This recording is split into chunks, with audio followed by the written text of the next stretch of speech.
I think you're like the last person to get like a proper mic, right? I think we all have the same mic apart from Sam.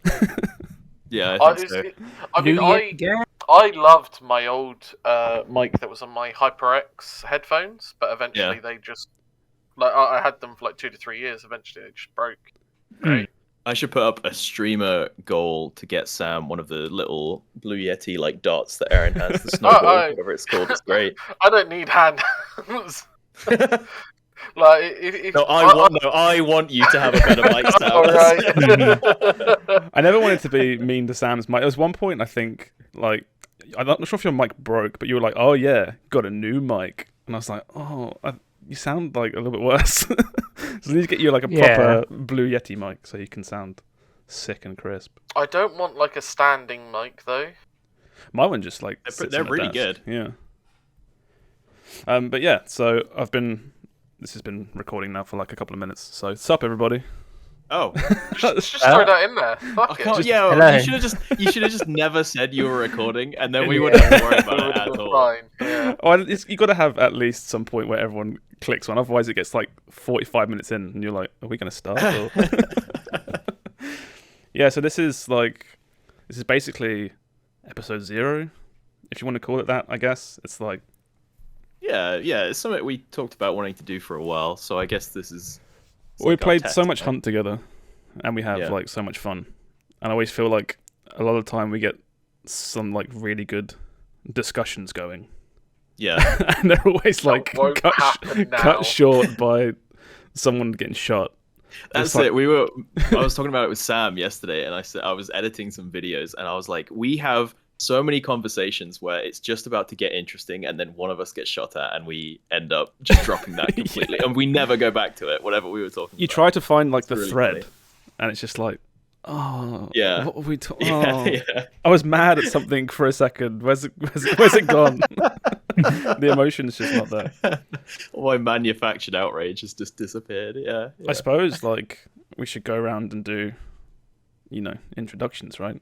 I suppose most people watching this know who we are. But well, they know who I am. I don't know. Yeah, you're the big the big cheese. Wow, I see how it is. We made you. Yeah. Carried on our backs. I mean, yeah, go for it, Josh. Yeah. Lead. Well, my name is Josh. I go by the handle BottlerWorks now, which is very recent. Don't dig up the old one. Yeah, and I play a lot of Hunt with these three. I used to play a lot more, but still play occasionally. I guess we'll go to Will next. I'm going by the order of like what's on the screen, person by person. Yeah, well, that makes sense. Well, you do you. Call someone out. Pick someone. It's Steve right now. Fuck. Hi, I'm Steve. I sometimes go by Quikwix, but everyone just calls me Steve. I like video games, being a degenerate pervert, and calligraphy. And 2 of those are a lie. No, one of those is a lie. Yes. I don't know. All right, let's go, Sam.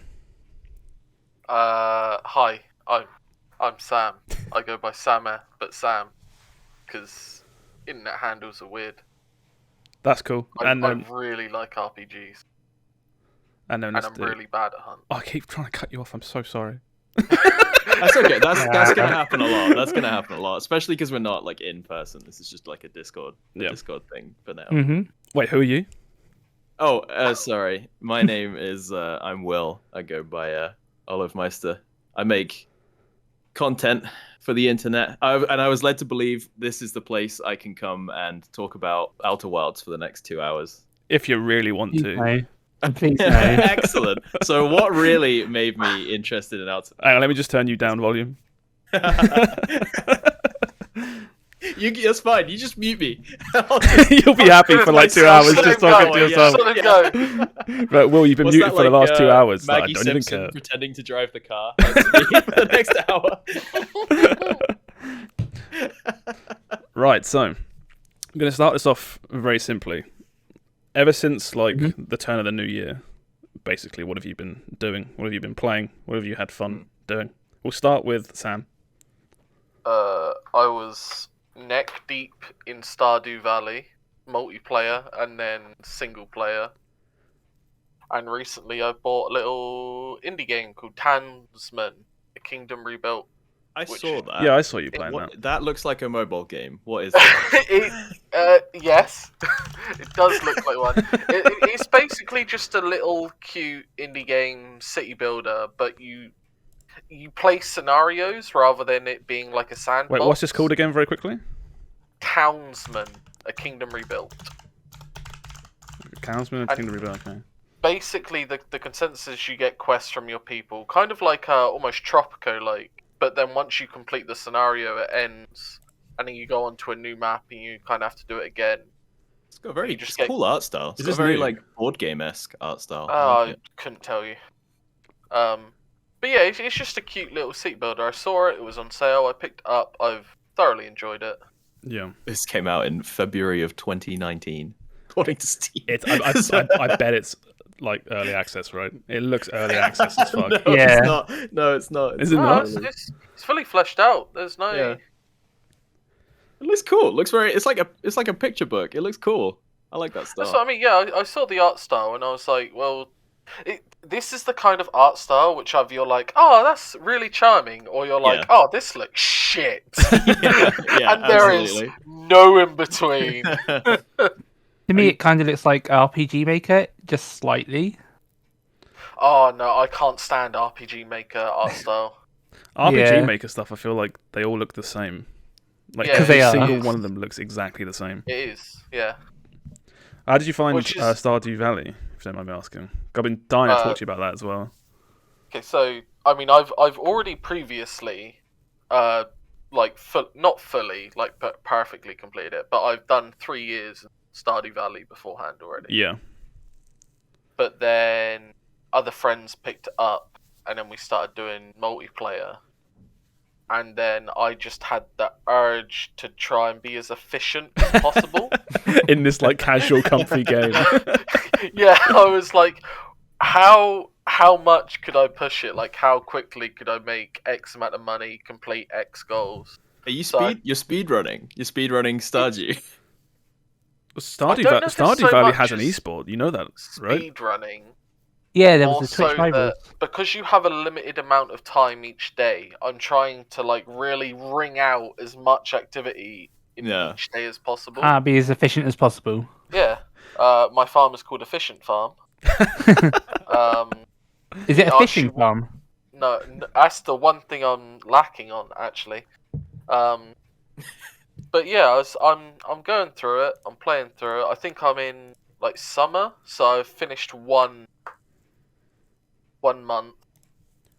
Yeah. And I'm very close to finishing most of the community bundles. I've already made a core of a mill.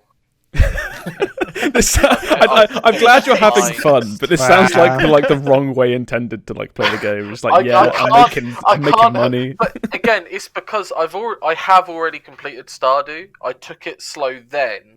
Now I'm like, right, now you're like, I wanna. Min-maxing. I've got a thing up on the side that shows me when I get given quests, so I can hand them in immediately day one.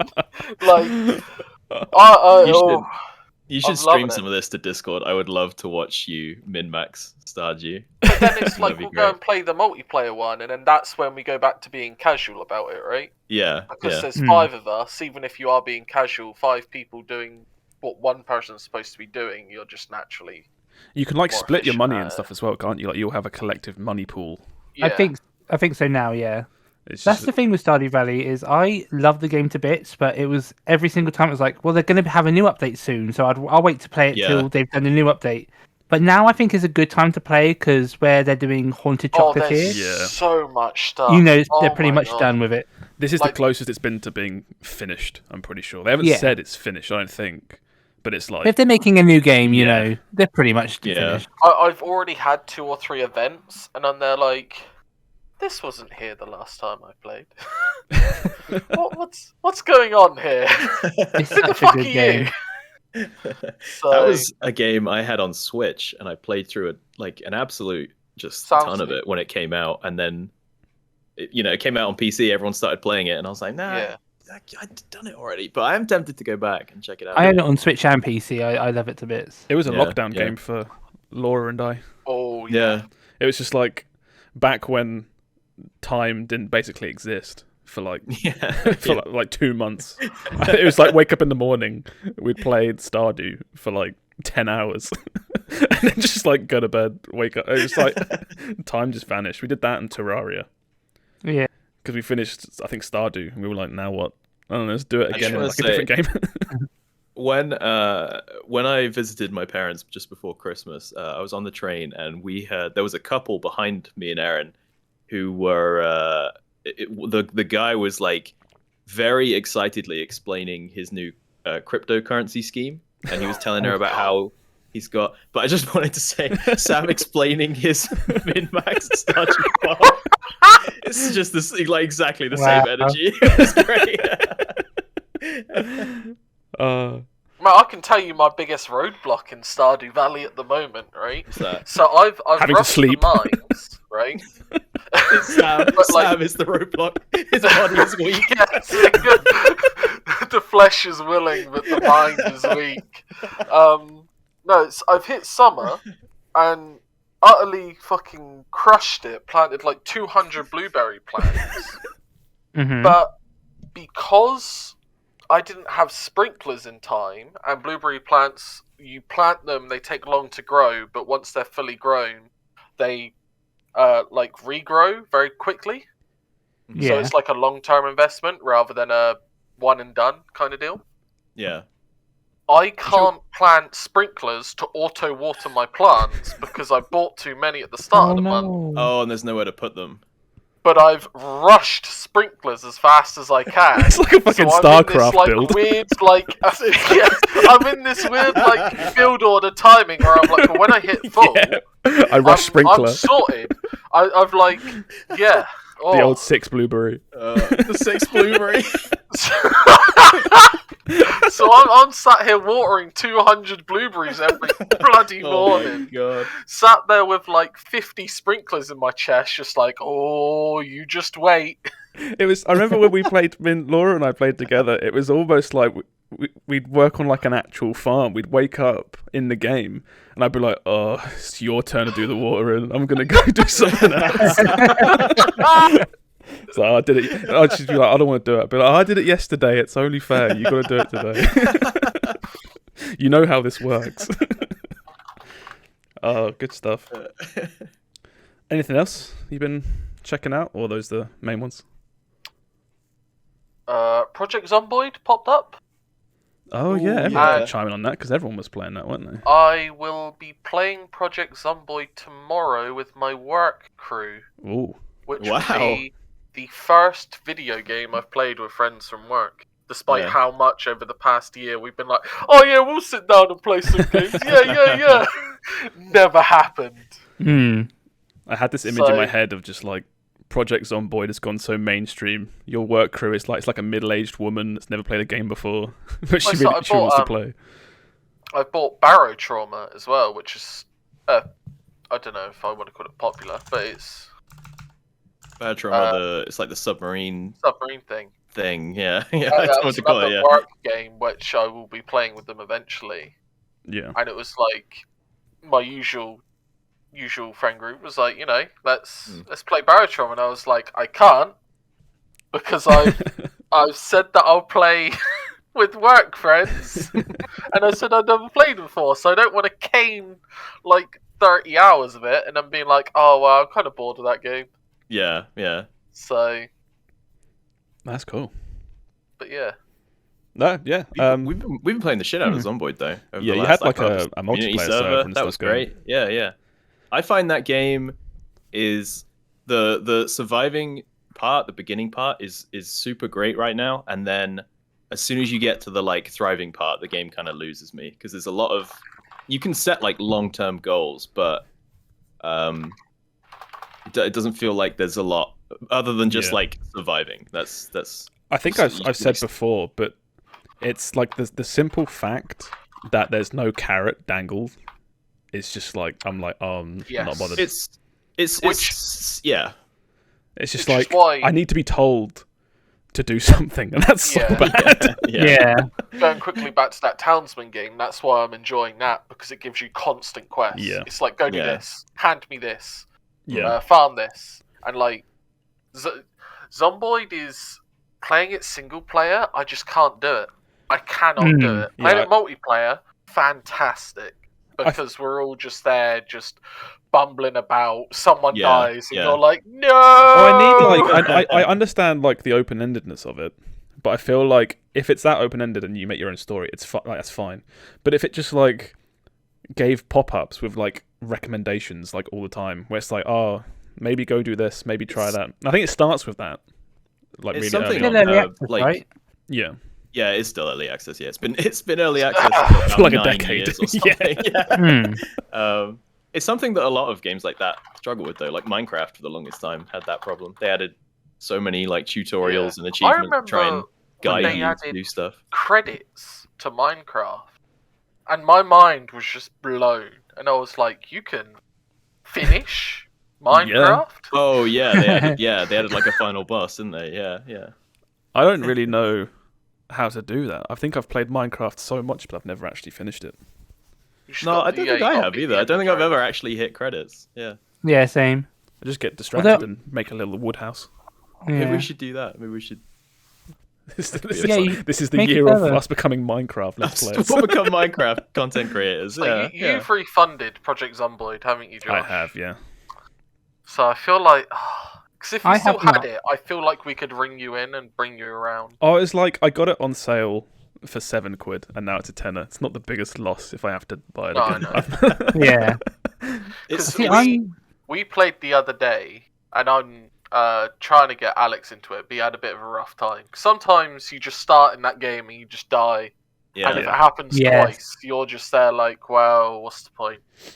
I think you have to turn off zombification as well. That really annoys me in that game. Because the combat's fine, but it isn't the most intuitive thing in the world. And sometimes you'll just like, oh, my guy just 180'd and swung his bat in the wrong direction. I got scratched, and that's 30 hours of, and that just kills you. But like 4 hours of progress down the drain. Yeah, that's your story. But I think there's also that thing of when we play, we don't play games where you go through multiple characters. It's just, I mean, apart from Hunt, but let's put that to the side. When we play Zomboid, we don't play thinking, okay, I'll do this with this character, and when it dies, it's fine. We play, and it's like when we die, it feels like we've lost everything and everything we've done, when in reality, the game isn't like that. Yeah. Well, it's just that after those like first couple ranks of like skills, it's a real investment to level up some of the stuff. Yeah. If you want to build like a fort, that's hours and hours of investment in. That's why, up. It was me, Erin, I think Alex and Matt, and we were trying to test out like EXP rates and stuff like that, and faster book reading. Yeah. And just because I think if you just get a right amount of settings for that game, you can sit down, play it for half an hour, and log off. But at the moment, it's not that kind of game. It's you got to commit for 2 to 4 hours. Well, and that's one of the best things about it, right? Is if you want to come up with any kind of zombie-based scenario, like if you want to play War of the Dead or Dawn of the Dead or what was the Zack Snyder Army, if you want to, for whatever godforsaken reason, you want to play through Army of the Dead, you can make it like that. It's Put so tiger customizable. Yeah. More tiger. Actually, they are adding pets, aren't they? They're adding animals, so. NPCs. Yeah, is the next big thing. I'm just waiting for that game to like kind of finish. I'm like, it's okay, but it's not drawing me in. I'll just wait till it's like fully released, and then I'll give it another shot. It certainly seems like with the amount of popularity it's getting now, it was clearly made to be a multiplayer experience. I think with like big groups of people hanging out in the world.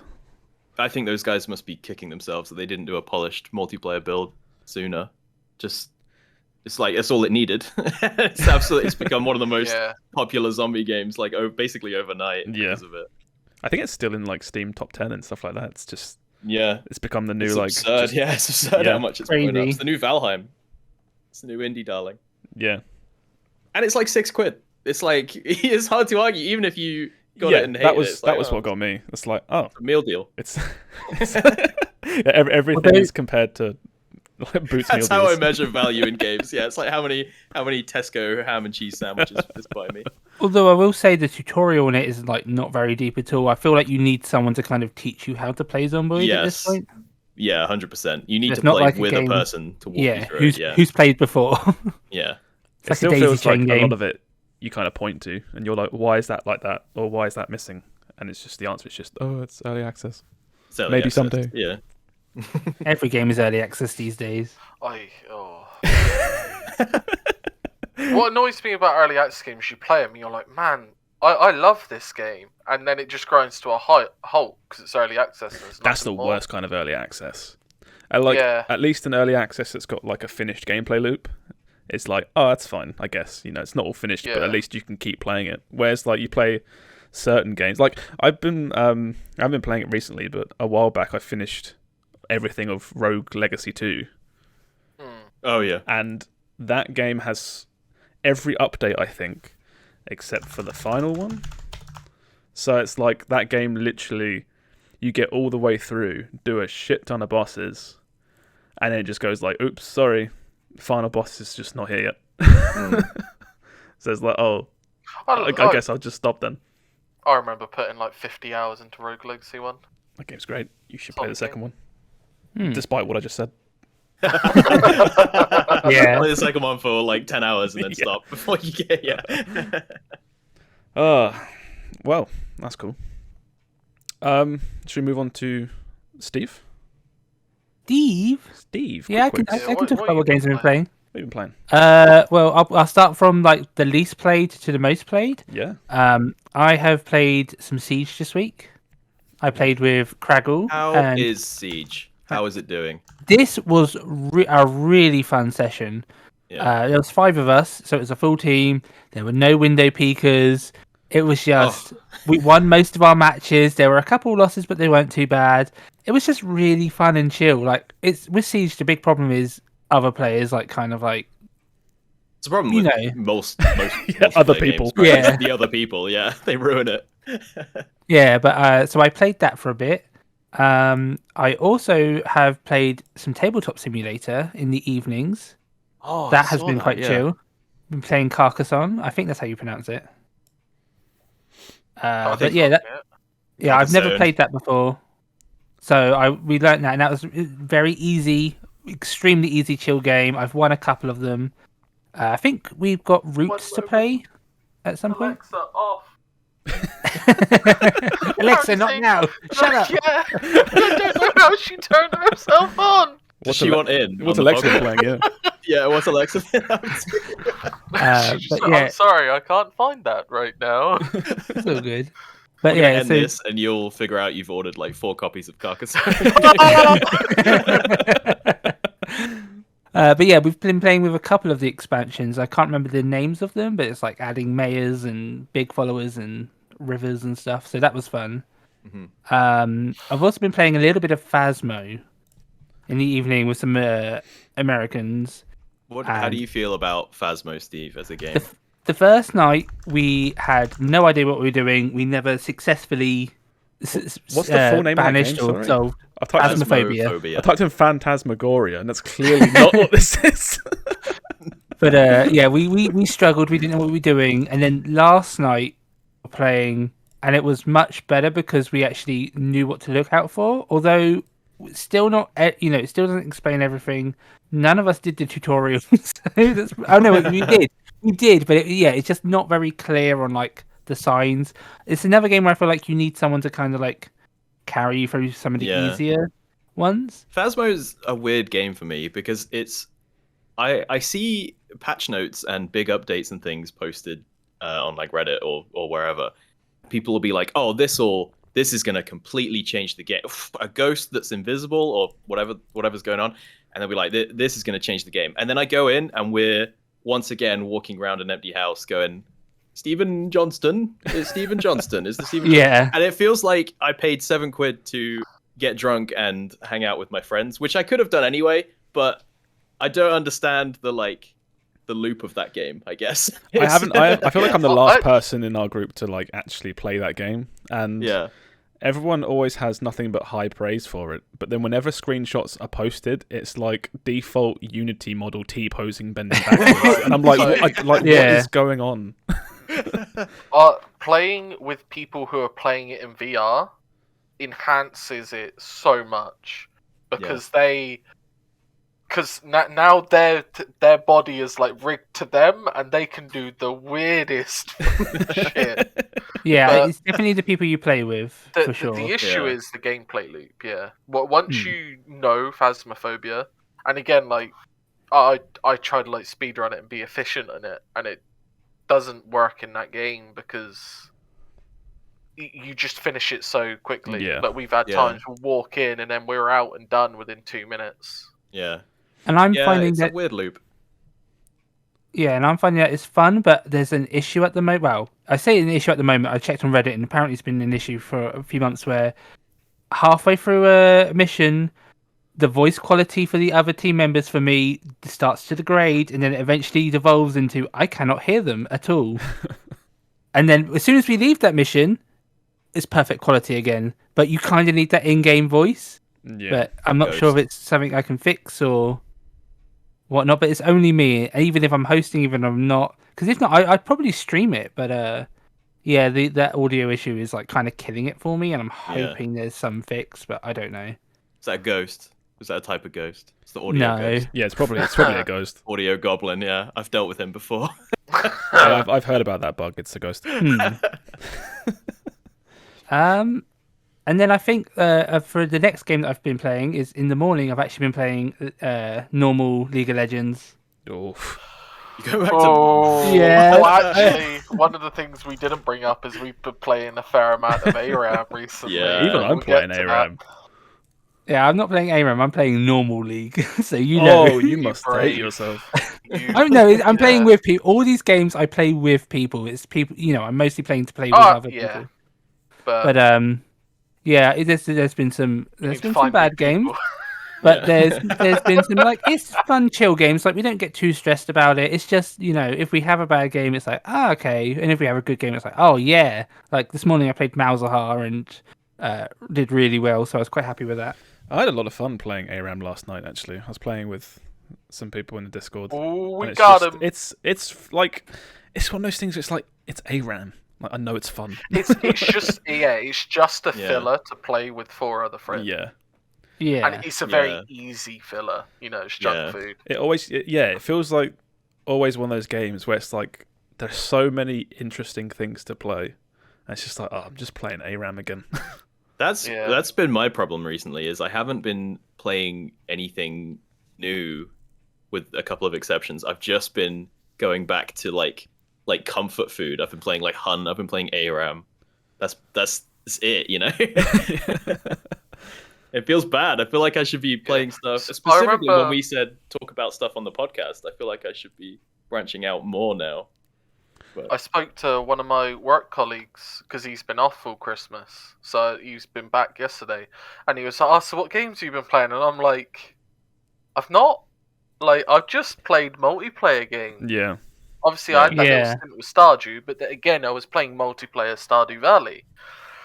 So I was like, I don't feel like I've actually played games. I've just played with friends. Which it's not bad. Like, we were talking about this like back in December when Halo came out and didn't click with a lot of people, and then Battlefield sucked and COD was COD, and it's just like there's nothing coming out now. It's like there's nothing in December really. There's nothing really in January. There's some stuff in February. There's some games in January. Oh, there'll be games, but like we'll talk about it. I watched a YouTube video which was like the top 25 RPGs coming out in 2022, and I was like, I need to watch this because I have no idea. There are 25. Yeah, exactly. I don't believe you. Think of 2. Was the video 17 seconds long? That's He just says Elden Ring 10 times. With League as well. Bring it back to League a bit. The new season has just started, so there are some new changes and stuff. Like there's the Chemtech Drake and the Chrono Drake, whatever it's called. What's the biggest? I haven't played in about 10 years. What would trip me up if I went and played League now? It's first person now. They haven't changed too much. It's like kind of like if you've played League, you've played League. There's just like a little bit new, like the just new around the edges stuff. Yeah, The new Drakes kind of add a new like twist. There but was- not really. Whenever you killed dragons, the jungle would change. Oh yeah. Back in my day, you killed the dragon for money. Yes, I remember that. Yeah. Me and Laura were looking up like League videos yesterday because she's kind of looking at Pokemon Unite again. And we got into a discussion of like their legendary skins in Pokemon Unite cost 40 quid. And they're garbage, right? They're terrible.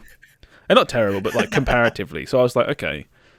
Now that I've got like League of Legends installed again, we were looking through the shop and trying to work out like what's the most expensive stuff there.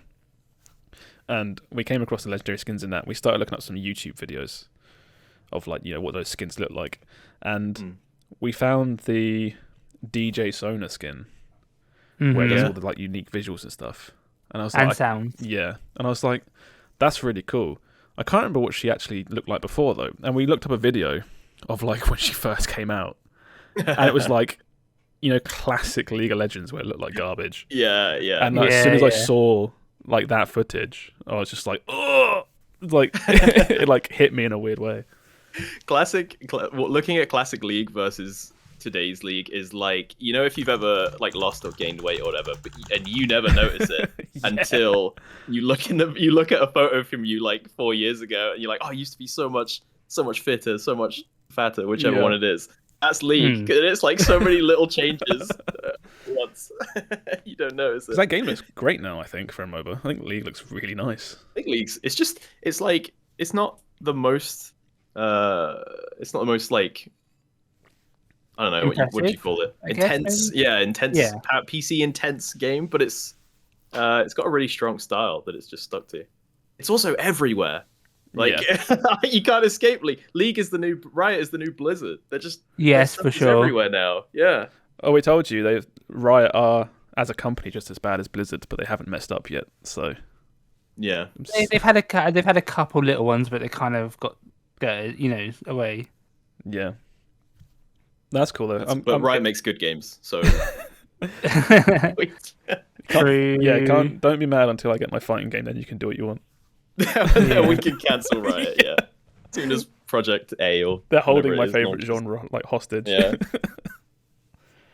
that's cool. I still need to play the RPG that they released. Oh yeah, what was it called? Oh, Ruin King or something. Yeah, something like. Yeah, I watched someone stream that. It looked really good. Right, very competent. Should we? What do you want to do then? Do you want to? Got any other games, Steve? Or I've got one more, which is the game I think I actually have a serious problem with, which is a Hunt Showdown. Because I play that game so much right now. I play it at least 4 times a day with different people. I have started going into people's DMs, messaging like, "Oh, you were interested in playing once," or "Oh, we haven't played in a while. Do you want to play?" I feel like in QI when they say the word and it's like. I feel like I need that. You pinged the looking for group channel at about 1:45 last night and said, "Does anyone want to play Hunt?" That was it. And I was like, "Oh my god, they've got him! They've got him hard." If I'm not doing it, even if I'm watching like Netflix or anything, I will just be like, "Oh, I'll put looking. Does anyone want to play?" Because I kind of like that people love to play with me, and I feel like also because I've been on Will Stream a lot, people know of me, and several people have said that. Oh, because I know you, I felt confident enough. Well, know of me, they felt confident enough to join. So I'm getting people like involved. And you're basically a celebrity now. Yeah. I'm just so famous. You're like, when it's so and so pictured with what's her name? Zendaya pictured with her new boyfriend or something. Mary Jane. But for me, yeah. But yeah, I'm even like entering a Hunt tournament next week, so I'm excited for that. And it's gonna. I love Hunt at the moment. I just go in there, have a little chat with people, get some kills, or let them carry me, and I'm so excited. I played a game with Steve the other day where he got 4 bomb lance kills in one game, and I was just sat there like, this man has evolved. Steve's going through what I went through, I think, in like early 2021, where it's just like, wake up, I just want to play this game. It's so good. It's great when you've got a game like that. Yeah. Well, it's But to again, me. it's the people, right? Yeah, it's the people. Yeah. It's not the game itself. I love just playing with people. Everyone's super nice and chill. Yeah. Meeting new people is fantastic. You know, and it's it's got a lovely community on Will's Discord. And if anyone wants to join, I'm sure it'll be linked somewhere. Probably. And come play Hunt with me, and I'll DM you and force you to play with me. Steve I need more people. 2 in the morning. I'm excited for Hunt in 2022. I really wish we'd get some kind of update on what roadmap they are planning to do. You know what they're planning? They're planning updated hands. Great. That's what we know. Great. That's sort of roadmap. Yeah. But you know what? They don't even have to give me a roadmap. They just need to be like, we're working on custom lobbies in 2022. I want a big elaborate roadmap. Like, that's it. I want a big That's elaborate all I roadmap with like, timelines on it, and every like timeline is a new set of hands for like 2 years. These are hands for characters we haven't even made yet. Yeah. We're just hedging our bets on these ones. What if they do a one-handed hunter? That's a good one. There's an amputee, isn't there? There's what's his name? Anyway, this is getting too in the weeds. Yeah, too much. That's what I've been playing. It's 90% Hunt and then the other games. Cool. How about you, Will? Well, yeah, like I said, I haven't really been playing anything new. I downloaded 2016's hottest indie game, Firewatch, because I've never played it, and I thought that would be fun to talk about on the podcast. That was and Game then Pass, I didn't right? play it. So yeah, it was on. Yeah, it came out on Game Pass. So look forward to next episode when I talk about Firewatch. Maybe if I can ever get around to be. You made me search a JPEG for it. You got to give me more than that. He's not played it. Yeah, I don't know anything about it. I'm not going to force you to talk about anything about it. I remember the E3 presentation where they showed that, and I was like, "Huh, neat! I should try that." And then here we are. 6 years later? Who makes it? They do other stuff like that, but who? You're the one on Google right now who's Googled Firewatch. Firewatch. It was Campo Santo. Campo Santo. They did. What did they do? They did something. They do like other games like that, right? I think, where it's like indie walk around, loose thread of a story. Simulators, yeah. Oh no, scratch that. They've done 2 games. That was their first game. Exclusive. Yeah, it's exclusively. What am I thinking of then? Are you thinking of Annapurna? Possibly. Yeah, probably am. Anyway, Annapurna Interactive.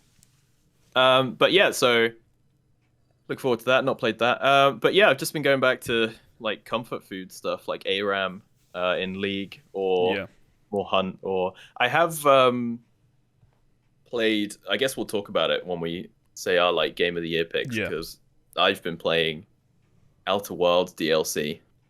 Echoes of the Eye, and it's fantastic. But were you not playing a game before this podcast? What was that? Dota 2 has a new roguelike PvE mode, which is pretty fun, but it just reminded me I know absolutely nothing about Dota 2.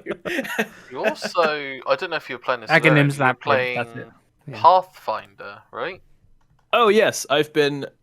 So I kickstarted this Pathfinder 2, Wrath of the Righteous. I kickstarted that way back in the day, and long story short, accidentally bought 2 copies because I meant to just kickstart it for my girlfriend, and because there was an option to get her name in the credits, so I was like, oh, that would be a fun birthday gift, and then it got delayed indefinitely, and then that never worked out. But so I ended up buying 2 copies of that. So I was like, right, I'll play through that, and that game is really fun. It's probably one of the most like expansive RPGs I've ever played, which is it sure is something. This art is incredible. I'm just staring at this art. It's amazing. Yeah, it's got a really it basically runs off like the Pathfinder tabletop system, which is like D&D's weird cousin, I think is how it's described. So I'm not an expert on D&D rules in the slightest, so a lot of it is just me like brute forcing my way through encounters because I don't know. Like I couldn't tell you the elemental resistances of a giant spider. I can tell you can bash it to death if you roll enough 20s. So that's sort of my general approach. But yeah, it's great. It reminds me of like a Bethesda like RPG like Skyrim or Oblivion, but sort of top down. Like it's got really good environmental storytelling. And loads of puzzles that are like tied into the environment. Yeah. And yeah. So, but then I took a break from it for a while, and now I'm back. I'm back to finish my Crusade. I think is what you're doing there. It's a cracking RPG. I'll tell you that much. I'm just again this art. I'm just staring at this art. It's amazing. Like obviously it is good, but I look at it and I'm like, it's just. All I can think of, it's just D&D art.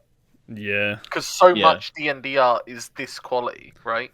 Yeah. It's all high quality. I don't follow a lot of D&D stuff, so I probably should if it's all like this. It's just every time I see it, I'm like, that's D&D. Yeah. Like, you can just tell from the style and... Everything is D&D if you dig deep enough. Yeah, pretty much, yeah. That game does some cool stuff with it's party based, so you'll have a bunch. You make a character, you make you, I make me, and you have a bunch of party members, and they do some really interesting stuff with your party members that I've never seen in an RPG before. I'm not going to spoil anything, but if you are into like BioWare RPGs and you can stomach the top-down sort of nature of it, it's really fucking good. And the story's really good. Because I played the first Pathfinder a little bit, but that game starts with like some kind of border dispute or something. I can't remember what it like. People arguing over who owns some tracts of land or something, and it reminded me of the first Star Wars prequel, where it's like the Senate arguing over contracts, and I'm like, I don't care about any of this. I just want to hit things. Where's the lightsaber? Yeah, so this one opens a lot more dramatically. That's good. Like hooks you right away. But yeah, that's pretty much it. Like I said, lots of ARAM, lots of hunt.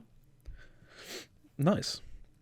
ARAM has got me tempted to play Real League, which I feel like is a mistake, and I don't think I want to do it. Here's what we'll do. Join the dark side. We will eventually play one game of actual League, and then remember why we don't play it, and then stop.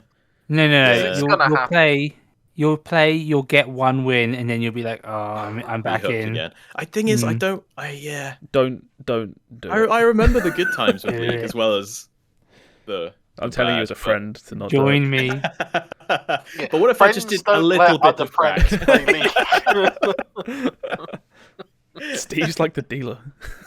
Yeah. More. I only play with one other person at the moment. I need more. Go back to your crack, then, Steve. That's pretty much it. Josh, what you been playing?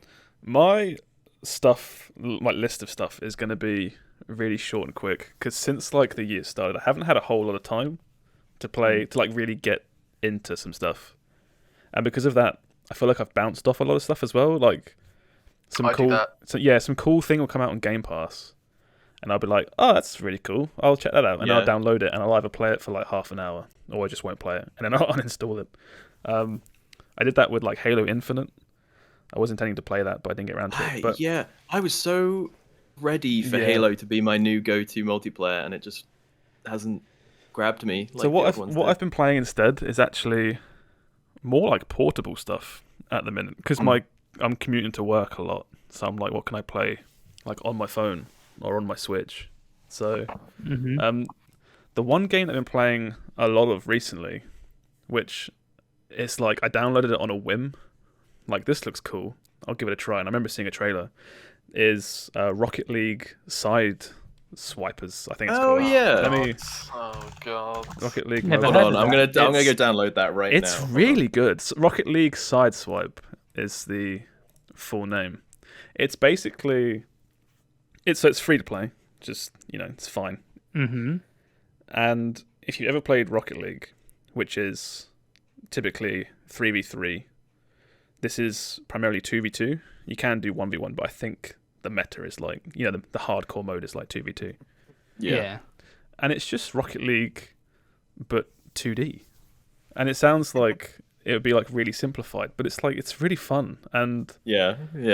I was like, this is way better than I thought it was going to be. And then I looked online, and there's like subreddits and stuff with like people like sharing tactics and like doing tournaments and shit. And I'm like, oh wow, this is like, it's pretty in there. And it's made me want to check out the original again, because I haven't played that in ages. What are the controls like on mobile? Because that's what kills it for a lot of mobile games. They're actually, it's pretty good. So it feels kind of loose in like a good way. Yeah. And it's like, you have your analog stick on the left, and on the right hand side you have one button for boost and one button for jump. Yeah. And if you jump in midair, you do like a dash forward to like, attack the ball basically. Yeah. But it's just, I don't know, it's like a match lasts 2 to 3 minutes. And Would you play with me if I downloaded it? I would 100% play with you. It's like, it's weird though, because it's not a game that I've sat down and been like, I'm going to play Rocket League mobile for like an hour. I'll be like at work, and I'll be like, yeah, I've got 5 minutes. I'll do like a match. I'm waiting for the Steam release to play this mobile game. One problem I've heard apparently is like there are some sweaty people that are playing with emulate a controller. There are sweaty, yeah. Of course, there are. And it's like some people I'll be like, I'm like Silver League, and some dude will like fly across the map, do a spin, do like a double punt, and then like dunk the ball on his own. I'm like, okay, it's fine. Yeah.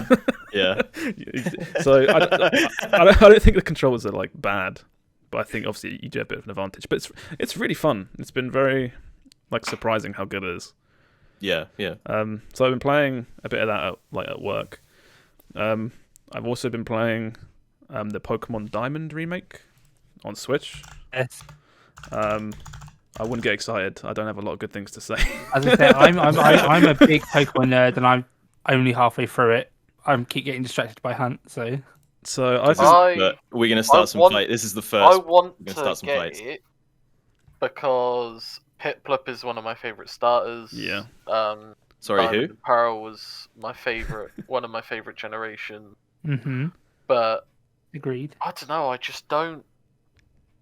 I'm playing it, and I'm just like, I was just going through it, and I wanted to, play it, see it, get further through it, and then I think I had a session. I was playing it for like an hour and a half, and I was just like, I'm not having fun. That's I got to the first gym in Sword and Shield and just dropped Pokemon. Yeah, like I'm going through like fight after fight, and it's just I'm way overpowered. I haven't. You know why that grinded. is, though? I'm just strong. I don't know. It's just. It's it needs a hard mode. It needs a hard mode. It's because these games are for children. I know. Yeah. I was staring at this screenshot. It's just like the most children-looking game ever. But I thought I would at least have quite a lot of fun. Play it through to the end, not catch them all or anything. Just play it. Mm-hmm. Do the Elite Four. But I think I'm like 3 gyms in.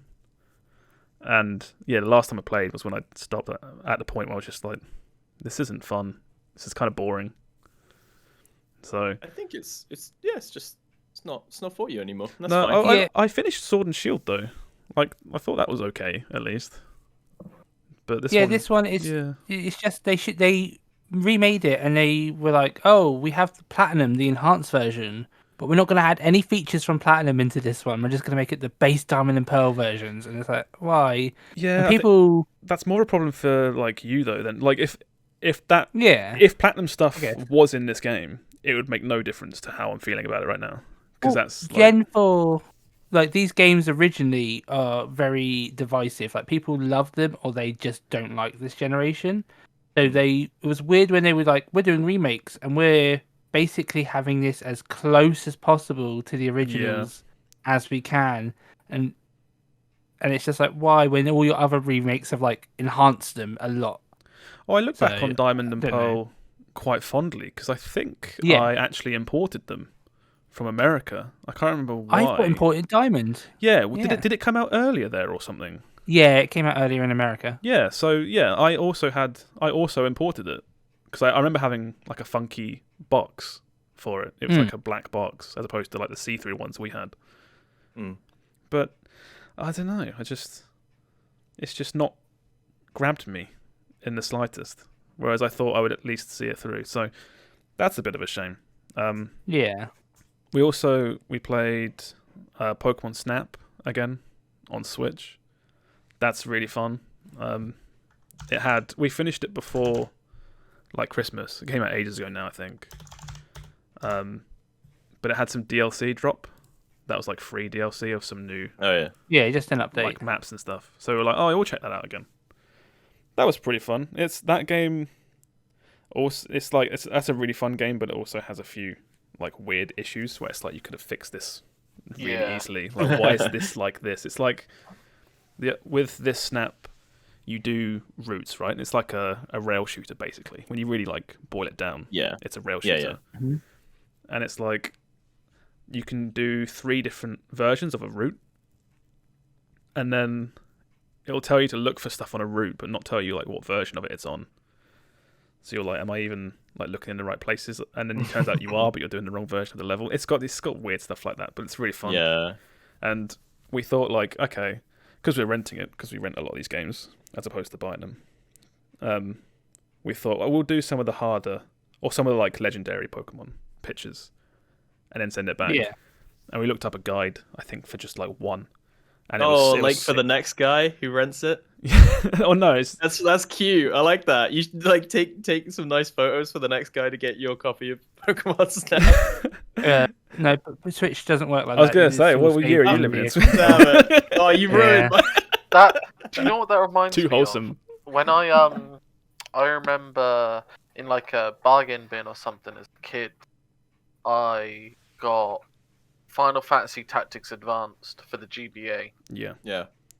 And there was already a save file on it because the save file was attached to the cart, obviously, not to the Game Boy. And I remember loading up this person's save file and being like, "Whoa!" Like this guy had all this like weapons and armor and all these cool dudes. Yeah. It used to happen all the time. I used to have when I had an N64. You'd go to Blockbuster. That'll age me. That'll date me. Go down to Blockbuster with my dad and go down to Blockbuster with my dad and get an N64 game for the weekend. And you'd get home and it'd be like, you'd boot up Zelda and it's like, oh, here's Dave. He's done 4 dungeons. He's stuck somewhere. Yeah, it was great. Poor Dave couldn't finish the game. Kids these days, they'll never know the fun of inheriting someone else's save file. I miss Blockbusters. Do you though? Do you? Yeah. Just going in there browsing, like, oh, what game am I going to take home and play for a little bit, Yeah. I remember, this sounds so bad. I went into a Blockbuster as a kid. I think I just got a PC for the first time. I was quite young. And there was like a pre-owned copy of Half-Life 2. I think it was like £2 or something. And I opened up the case and it was empty, but there was a sticker inside of like a key of this £2 Half-Life 2 key.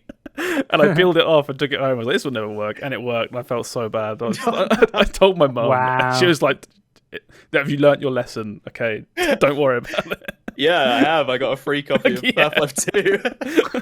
I think I went to play it and I couldn't even run it. I remember going to CEX a while back and they have like pre-owned PC games. And I'm like, none of these can work, right? Like, what is the point in this shelf? None of these will The poor people buying that don't know that. It's fine. But yeah, that's what I've been playing basically. So, like I said, like smaller, digestible stuff.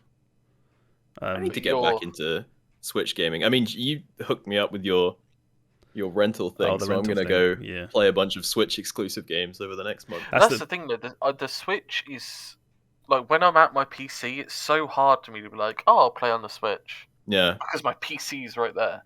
But Same. where I understand, like, Josh is traveling to and from work a lot. Yeah, like, it makes sense. I do feel like every time I play a new game on Switch, I actually like hate the console a little bit more. I used to love the Switch, and now every game that comes out, like everything just runs kind of ass. And then I Yeah, think my same. Switch is like on the way You out were as well. fine until you saw people emulate Switch games and like 4K 60 FPS, and that's what killed you. Well, it's like it always feels bad where it's like emulating is it's fine or whatever, but it's just like the people actively like emulating and pirating the game are playing it at like 60 FPS 4K, and I'm like, oh. Yeah. As my Switch is like the fan is about to explode. I have a weird. This is just me. This is why I don't like the Switch, right? I play the Switch exclusively in bed, and usually because I'm shirking some kind of responsibility, right? So I played it through all of Hollow Knight. Yeah. But basically in bed in the morning instead of getting up and doing productive things. So I look back on my time with the Switch as like, what a waste of time it was. It was like a while back they were talking about a Switch Pro and stuff, which ended up being the OLED version. But that was trash. But when they were talking about that, I was like, okay, yeah, I'm ready for a Switch that plays games, even if it's just like upscaled, like in 4K, and it runs games better. Like I've never gotten like a PS4 Pro or anything like that, but I'm ready to buy like an in between Switch. That runs if stuff they made better. like a proper like a console version of the Switch with sort of that kind of power, yeah. If it's just like our next console is like 2 years out, here's a Switch that runs everything better. Yeah, you can't take it anywhere, but at the same time, yeah, just let me play the stuff better. Breath of the Wild will run at 60 FPS instead of 10. I played this was like last year again, but playing Shin Megami Tensei 5 on our TV, which is a big 4K TV, looked awful. It looked so bad, and it like it really annoyed me. I was just like, why does this look so bad? But then it's like there's some first party stuff. I think Breath of the Wild still looks great. Yeah. We were talking about it the other day compared to could be better. Obviously it could be better. Yeah. It could be Crisis or whatever. Like compared to this new Pokemon trailer that dropped the other day because they're finally doing an open world one, right? Aren't they? Yeah. And you like look at some of the screenshots from that and then compare it to Breath of the Wild. It looks so bad. And you're like, come on, guys, what are you doing? I'm ready for that new Pokemon game to like come out and it reviews at like 6s or 7s out of 10, and people are like, it's a really bad, weird playing Pokemon. You reckon? Do you want to put like money down on review scores now? Yeah, I actually on a Metacritic score. Do you want to gamble? Like, I honestly don't think it's going to review well at all. I got a feeling that people are going to be like, this is not good. See, I think it will review well because people are like they're like wanting a new game, and there's nothing in January, and people don't know what they want though. I know they that's what I'm ask saying. For things, and then they get it, and then they go, "What is this?" But you got to think, This is this going to be what I want. Is it going to be Pokemon people reviewing it, or is it going to be like normies? I say, like people who don't play Pokemon. Implying that Pokemon people aren't normies. Well, no, but you know what I mean. Like people who don't play Pokemon too often, are they going to be playing this and be like, "Oh, it's the best thing ever. It's just like Gen 1." You know, like Gen 1 was a classic. We need 17 versions of it. Here's Pokemon Legends Arceus. It's a brand new take. Oh, it's so fun. You know. I think the fact that it's a brand new take from a development studio that I have literally zero faith in these days. Yes, yeah, same. It's just like if previous Pokemon games were bangers and they were like, we're trying something different, I'd be like, yes, go for it. You'll probably do good. But it's just like Sword and Shield were okay. This new remake I'm not liking. Well, I don't know.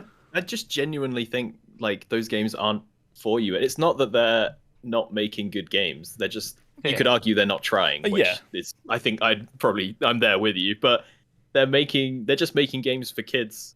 Yeah, you know. And I think forever. So the point I'm making there is I think I get that and understand that, which is why I'm not enjoying, Diamond and Pearl, whatever.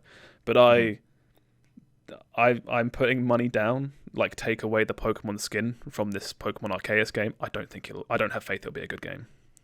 Yeah.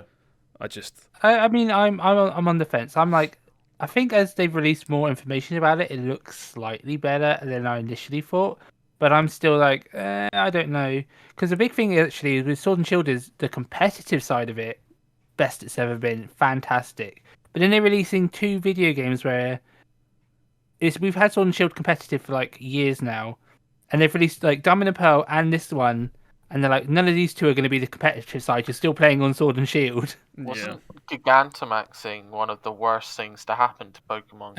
It's good for doubles, which is their competitive mode. But yeah, singles is not what I've read. I would argue that less than like 0.001% of people that play those games ever even touch anything competitive. Yeah, for sure. And I think... Though I do it, so I'm like, I enjoy it, you know. I think Gigantamaxing is visually lame compared to True, at least compared to like Mega Evolutions and stuff, which was just like, here's a Mewtwo, but now it looks fucking weird as hell. As opposed to like, here's Charmander, he's big now. What was Gigantamaxing? It was the mechanic of Sword and Shield. Yeah, you explain it, Steve, while I find a picture. Oh, yeah, it's basically... Yeah, your Pokemon gets big, its moves change slightly, it doubles its HP. It's it's a weird mechanic. That is a good picture. Giant ass Pikachu, I'm into that. Yeah, it's pretty much just any Pokemon just grows huge. And then stats doubled, pretty much. They have special just moves its as well. HP is doubled. Yeah, the moves change. Like if it's got an electric move, it will have like G-Max Lightning or something, which changes. And then there's a couple unique Pokemon that have different forms for it, but it's a weird one for sure. Yeah. Very quickly before we move on, one last thing I've been playing. I'm not going to talk about it very briefly because I've literally kind of just started getting back into it, but it's old school RuneScape again. I noticed that, mate. You denied that. You denied us for our our group Iron Man. I was too busy at the time for that. Yeah, but this is. I saw you playing it, and I was like, because we played for about a week and then we stopped. Yeah. Right. And the whole point of it is we'll go back to it in like a year and then play a little bit more. Yeah. Just a little bit. And I was like, he denied us, and now here he is. I can still join, I think, can't I? I can just... You have to be a... new character. Yeah. That's fine. I could do that at some point. But I've been dabbling. It's just, there's something about just stabbing a goblin.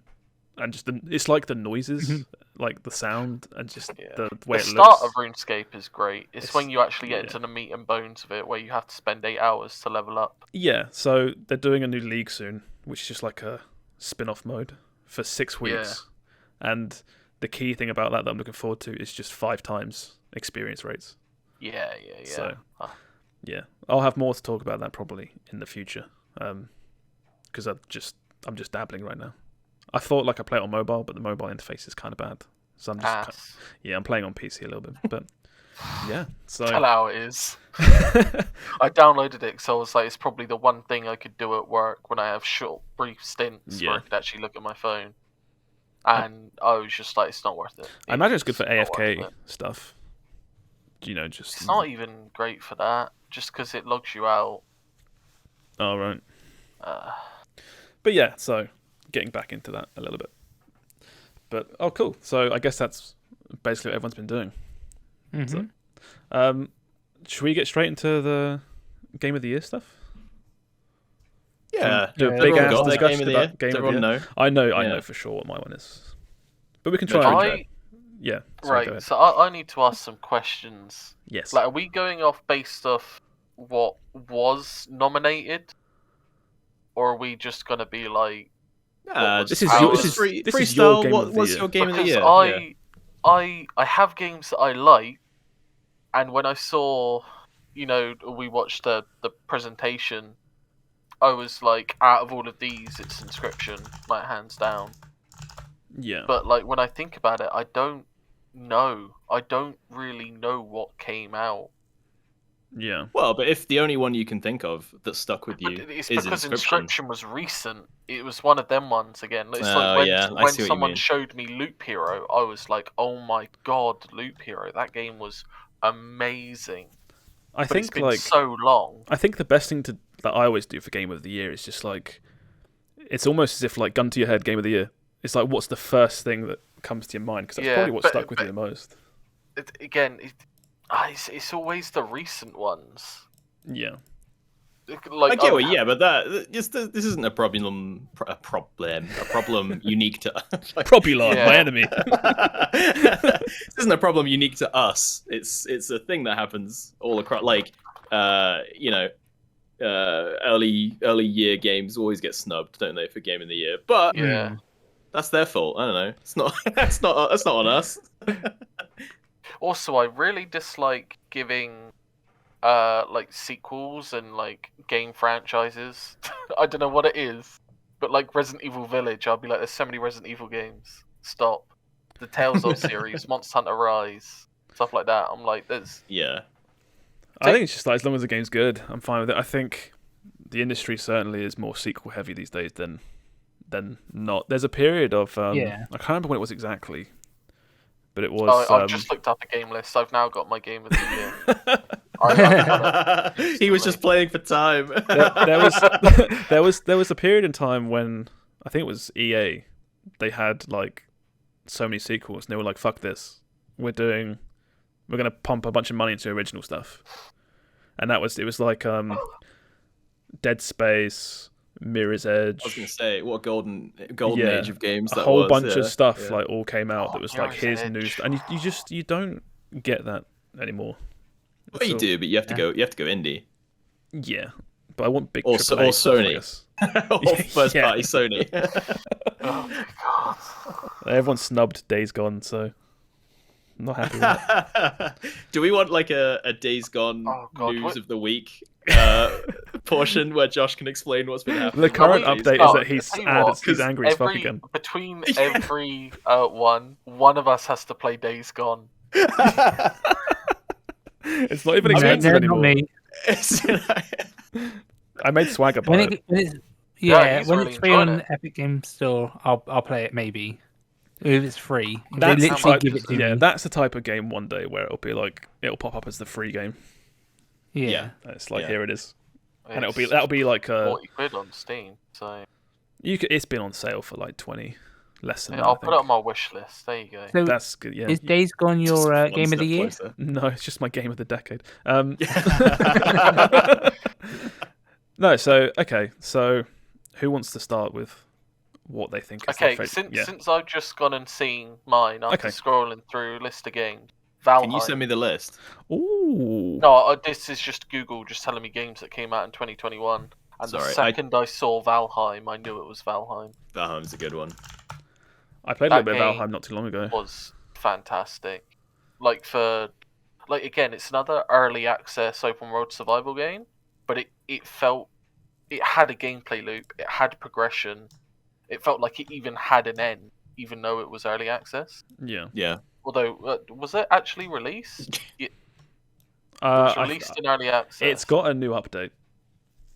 That's what I know. Yes, it is still early access. Yeah. I know people are mad games. now that the cadence of the updates isn't very fast for. Welcome to early access open world survival games. Yeah, exactly. You all fell for it again. That's the thing. Well, no, but that is a great. Valheim and take early access off it, and you could convince me it was a finished game. It had that much in it. In all areas. Yeah. It was. Yeah, it's the perfect example of early access games where even if there's more stuff to add, what was there was so fleshed out and well done that I didn't even mind that we dropped it after a while. I think we ran out of things to do. I played a bunch of it not too long ago. I should have mentioned it earlier, but I forgot. It's another game that I kind of bounced off of, but I feel like I played it enough that I understand how it works and the opening like sections of the game. So if there was like a big group going, I wouldn't feel lost. Another reason I probably have such a positive experience with that is because we played that as a group. Yeah. I think even Steve was there for day one, although I think Steve didn't really enjoy it too much. I kept dying. It's like I was trying to extend the base, and goblins kept coming for me, and I just kept dying. I was like, You kept dying. That one section where you died a lot was literally an event of monsters attacking our base, and you went outside the base to expand. I was just trying to help. Steve was like the contractor on the Death Star. Yeah. That was just unfortunate timing. But yeah, like we played through that, and like Will was there for a large period. I think Erin was there for a large period as well. Erin built a bunch of bases. I think in I Valheim. watched a bunch of it. One of you was streaming it on Discord, and I was like, Yeah, I remember. Yeah. It got to the point because I think you and Aaron stopped for a little bit, so it was me, Chris, Matt, Yeah. and then came back and then was like, well, you guys have done some stuff, so we're gonna go to a different island, and you just built your own base. Yeah, we'll make the FOB. Yeah, I remember that. We wandered over and went, this base is a lot better than our base. Yeah, we just migrated to our new base. Yeah, I remember that. And then kind of was like, yeah, we're using your place now.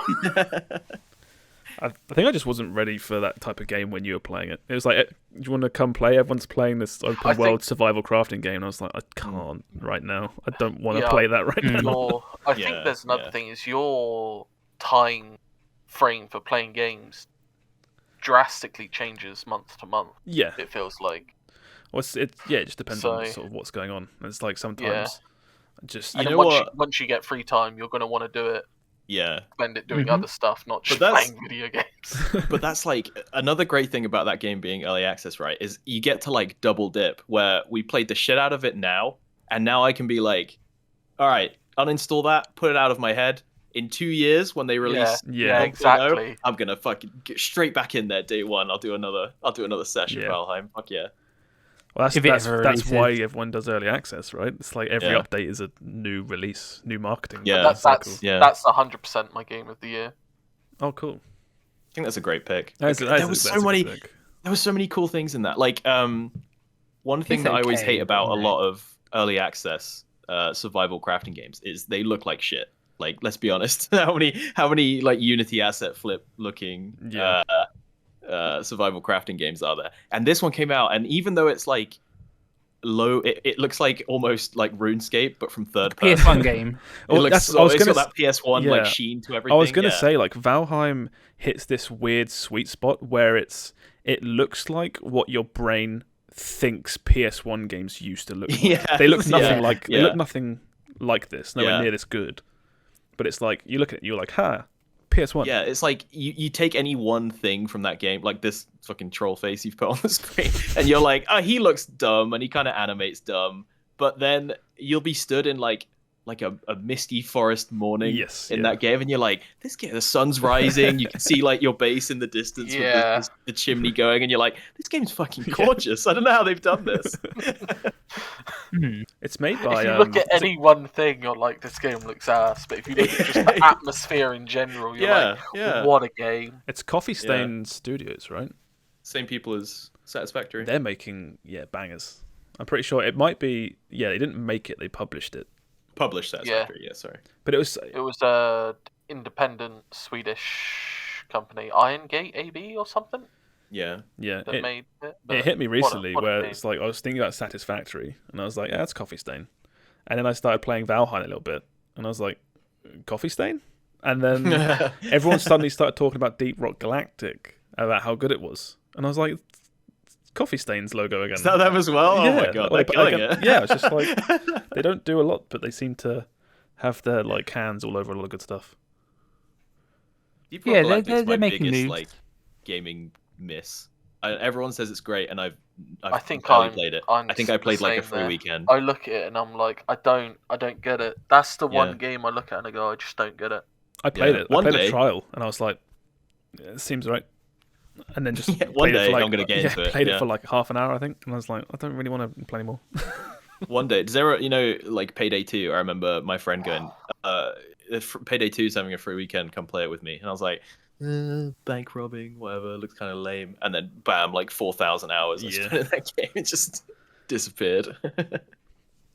That's a really good pick though, Valheim. I forgot that came out in that year. Yeah, that was way early in the year. Yeah, I remember that. Yeah, very early. I think I was still finishing up Red Dead when everyone started talking about, we're going to play Valheim. No, good pick. Right, who wants to go next? I can. Well, the game I have sunk the most time into is Hunt Showdown, but that didn't come out this year, of course. So I think I'm going to have to say Monster Hunter Rise. It's our list. You can give it to whoever you want. I'll give it to Monster Hunter. Like, Hunt Showdown's had its time. Monster Hunter Rise So then I can also say that I've bought it on PC. That's coming out next week. Yeah, double dip. We're gonna play it again.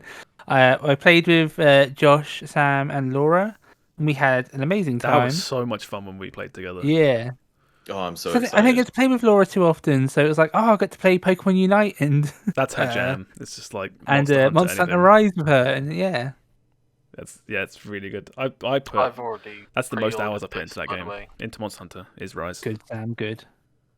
Really, Same. over World? Because I'm worried, because it's not exactly another handheld Monster Hunter, but it's not a million miles away from it, is it? I'm worried going back from World, I will miss all of the quality of life stuff. I will say, going right now, people that have only really played Monster Hunter World as their only Monster Hunter game, gonna have a little bit of a weird time adapting to Rise. Like an adjustment period. Yeah. Yeah. Anyone who's played other Monster Hunter games plays Rise and be like, oh, okay, we're back to this Monster Hunter now. Yeah. Monster Hunter World is, I mean, in my opinion, I think World's the better game, but that's just because, again, it leans into the multiplayer aspect of it, and I just loved doing the stuff, and you can do the multiplayer in Rise, but it doesn't lean into it the same way World did. But it's not to say that Rise is a bad game. Rise was a great game. Me and Will were talking about this on his stream, saying how I feel like every time I talk about Rise, I'm always like saying, I wish it was more like this. I wish it didn't do that. But at the same time, I really loved it and put so much time into it. I completely understand that as well. Because every time I speak about it, I'm like, well, Monster Hunter World, it's like every single time. But it's still a great game. Yeah. It all comes down to the wire bug. I think the wire bug is so completely different. I think it's so cool. I just wish it was in like a different game and not Monster Hunter. It makes we also have the expansion coming out for this in summer, which I think is coming to PC and Switch at the same time. Yeah, so. I think if Monster Hunter Rise on PC has like a catch-up mechanic when Daybreak comes out, I think that's what it's called, the DLC. Iceborne did, so... Yeah, if it has a catch-up mechanic, I'll buy it on PC. Because my I bought it ready on PC, ready to go. I've got my preload ready to go. I'm so excited. I look forward to seeing I don't it. play it on Switch. I had to listen to you guys talking about it on Discord. That's what I mean. Yeah, I remember playing it, and it's all I played. Yeah, it's all I played, and I looked forward to playing more with Steve. Jimmy was there as well.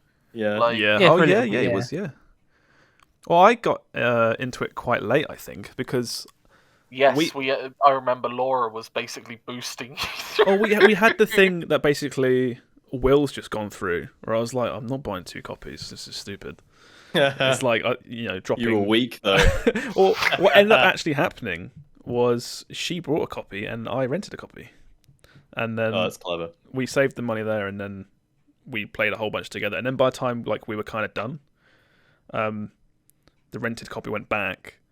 And then we had like 1 copy, and it's just like, if you want to play, we've got a copy. You can play, yeah. That was the point where Laura kind of dropped off, and I just went nuts with it. I think I did everything in that game basically. I did every quest, single player and multiplayer. Is Laura gonna get it on PC? She really wants to get a new PC, full stop, because her last PC just died. Yeah. But it's not a good market right now to try and get a PC. Dude, I'm so terrified. If one, I feel like my PC's like a house of cards. If one thing goes, what am I going to do? I can't buy a new graphics card. That's the only thing my machine needs. I've been looking for over a year. I'm living in hope that a 4000 series of graphics cards come out and make the 3000 series just easier to get, because everyone wants the new shit. But because that's the main thing holding me back now is graphics card, and it's not even holding me back. My computer's fine, pretty much. But same. Like if we want to upgrade something in Aaron's PC, it's my the same. My graphics card is showing its age a little bit. You're a 1050, right? Yeah, 1050 Ti. Yeah. It still runs most things at 60 FPS, but it struggles every now and then. yeah. It's just bordering on the edge now. It's. I can still run everything fine, but I think I've now gotten to the point where I've been playing in 1080p for so long. I kind of want like a 1440p or a 4K monitor, but I know that as soon as I do that, I can't run games at high refresh anymore. Yeah.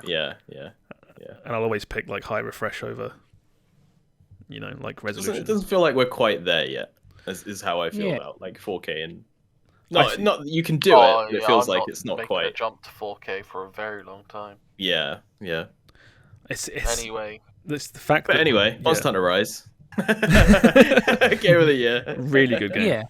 Like solid. I'm so excited. Pick. It's what is it like Wednesday? Next Wednesday? I'm so excited. It's the 12th. The 12th. Yeah.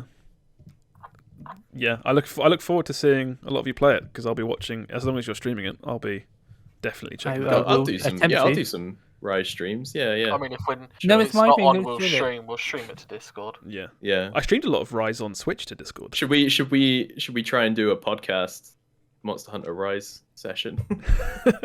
Well, it's just like Hunt where we're talking about something but we get shot, and that's the same, but just like a Barry off just headbutts. Yeah. Someone just gets jumped on. Yeah. That's cool. That's another solid pick. Mm-hmm. I'm waiting for someone to have a not solid pick. I think I mean, it's Game of the Year. We Will's have coming taste, up. Let's see what he says. I need. Well, okay. Oh, he's panicking. Yeah. Well, because Sam's got me like second guessing. Because I was like, yeah, he's right. I don't remember what came out this year that I would pick as my Game of the Year. But if you like you said, gun to your head, if I had to pick my favorite game from last year, it was a brief but extremely passionate affair I had with Inscription. I think that game was came out of fucking nowhere. Just basically I'd had it on my wish list for ages, but essentially forgotten about it. I think I saw like a trailer way back in the day, and just came out of nowhere. I mean, it for like a week we would get on, we'd talk about what we were doing in Inscription, and where we thought it was going, and then we'd go and play Inscription, and like people, and we'd have, I'm not going to spoil anything, but we'd have people. They'd be like, oh, okay, well, I've just done this, so I think I'm near the end. And all of us who were like 4 hours on would be like, you idiot. Oh, you fool. Yeah.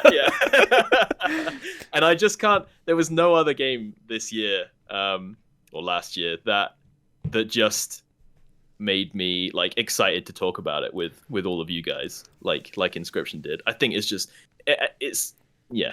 fantastic. Fantastic card game, and it just goes to some places that you don't expect, which is and now in a really clever way. The actual like roguelike mode now. Yeah, you can mod that in. I think you have to add a Steam command line or something, but you can turn it into just a roguelike of the card game you see on the screen. Because so if I had one bad thing to say is that it positions itself as a roguelike, but it isn't. There is a way to progress. There is a finite end to that game. And I feel like it does it in a way that I really enjoyed. But if you were expecting a sort of endless roguelike kind of card game, that it isn't that. Yeah, I think the card game is so good. I think the game is amazing. What I wanted. I think it's amazing too, and I saw a lot of comments and reviews where it's like, I thought it was this, and it wasn't, and I didn't like what it was, and I was like, I can't fault that opinion. Yeah, I can't argue with that. Yeah. No, yeah. Yeah. I think it definitely stumbles in places. There are weaker parts of that game. The first part alone is just such a strong, like, oh my god. Thankfully, that's most of it. The first time the cards talk back to you, like the first time you get up from the table and start exploring around, just oh my god, it's so good. It's I think so the best well thing presented about like seeing that game coming is if you've played any of the guys' previous like games, you always kind of knew it wasn't going to be what it was up front, because his game before this was a game called Pony Island. Yes, I've heard a lot of people tell me to go and play that now. That's on Game Pass, I think. And okay. if you like what happened with this, and you want kind of like similar stuff. Again, it's from the same guy. Pony Island's like 2 or 3 hours long. It's a great little sit down, and it's like, again, like knowing like his previous games going into this, it's just like, oh, this is probably going to be really good. Yeah. But I think you're right. There are so many parts in that game where I was just like staring at the screen with like my mouth open, like, what is happening? Yeah. Like, where is this God. going? Yeah. It was interesting to watch for sure. Yeah, I didn't play it, but so I think I would have to say that's my game of the year. But I've got a little twist on my game of the year. Is that last year in September, the Outer Wilds DLC Echoes of the Eye came out, and I played it January 3rd. No, I played it like January 3rd this year. But I think if I guess I could still. I think I don't know if I like it more than Inscription, but that it's only DLC, so it also probably doesn't count. Well, whatever, fuck it, it's my list. That Echoes of the Eye piece of DLC is an absolutely excellent addition to a game that was already just one of my favorite games of all time. There are moments in Echoes of the Eye that that are just so like incredible for the first time. I can't talk about it because it will spoil it for anyone. Yeah. It will ruin that moment for other people who are maybe hear this. And I don't know who's no one's gonna listen to this. As someone that's playing Outer Wilds like now, like kind of slowly, and again, you might even be able to answer if it's spoilers. But how does that game handle DLC? Do they just like slap a new planet in the solar system, or? It does fold really nicely into the existing in the existing game. I don't know. So the basic setup for Outer Worlds is a 22-minute time loop where the sun explodes and you're trying to figure out why. And it does, it folds really nicely into the actual story of the base game of Outer Worlds. There is a bit of friction when it comes to like late game. It's weird to talk about late game stuff in a game that only lasts 22 minutes, but people who've played it will know what I'm talking about. It does sort of awkwardly transition in places, but holy shit, man. The way like you think about like Ubisoft open worlds or just open world games at the moment in general, and how like all like stale it feels. There's follow map markers, etc. That game gamified exploring in a way that I haven't seen a game do since. And I don't like guys, come on, like it's all just everyone should go play this and then go make more stuff like this. It just exploring for the sake of seeing what I've played guys have made. I've played of it so far, it reminds me a lot of The Witness. If you ever did you ever play that? Yeah. Where it's like it is. It is very similar. Yeah. Yeah, it's like you're on an island in The Witness, and there are like puzzles everywhere, but you're never told where to go or like what to do. But like puzzles lead on. You learn a mechanic basically. Yeah. And they expand upon it, and then they get really weird with it, and you're never explicitly told what to do. It's full of like aha moments. Yes, there are moments in that game that will make you feel so smart and so stupid, like all at once. Yeah, and it's so well written. There's great characterization of people who you never actually meet. It's all like there's loads of text logs and things. I cannot play these games. Yeah. For me, I just can't play them, and that's fine. I understand that entirely. I love watching other people play these games. Yeah. I will say though, it's not like there's zero direction. They've added enough. There's like a really clever journal system in that game, which is like it's like a web of intrigue, like an old murder mystery. It's like little pins and string, and it'll be like oh, you found this. This connects to this, and there's a bit more here, or you could check this out, sort of thing. And it's like, yeah, the way you sort of unpick, and the whole game is like 22 minutes, so you can finish it in 22 minutes or less, and it's just about exploring all the different ways these things, like, yeah. I think it's such a like technical and artistic marvel. I know it sounds super like, grandiose, but that's how I really feel about Outer Wilds and this Echoes of the Eye DLC. Yeah. I don't think this DLC ever quite lives up to the heights of the original, but it is very, very good. People that love Outer Wilds really love Outer Wilds. It's like the people that have played it, they say nothing but good things about it. And what I've seen so far, it seems really good. It hasn't quite grabbed me yet, but I feel like it's so close to just like, like you say, you're pulling a thread on like a pair of socks, and it's slowly unraveling. Yeah, yeah. And it isn't like it is a hard sell. It definitely isn't for everyone. It is a puzzle game first and foremost. Yeah. I just think it's so damn clever. It's so clever. And it is the most accessible it's been because it is now on Game Pass. So yeah, it's like the way I talk about Phoenix Wright to my friends at work. Because I love that franchise, and I wish everyone would play Phoenix Wright games. Phoenix Wright is the hardest sell. Absolutely amazing. But yeah. How do you? It's basically a book, and you're just doing a ton of reading, and every now and then you've got to make decisions. Yeah. How do you sell that to some people? And then people ask like, "Oh, what's it about?" And you're like, "It's about lawyers and court." It's like I always try and sell Phoenix Wright as like a character drama.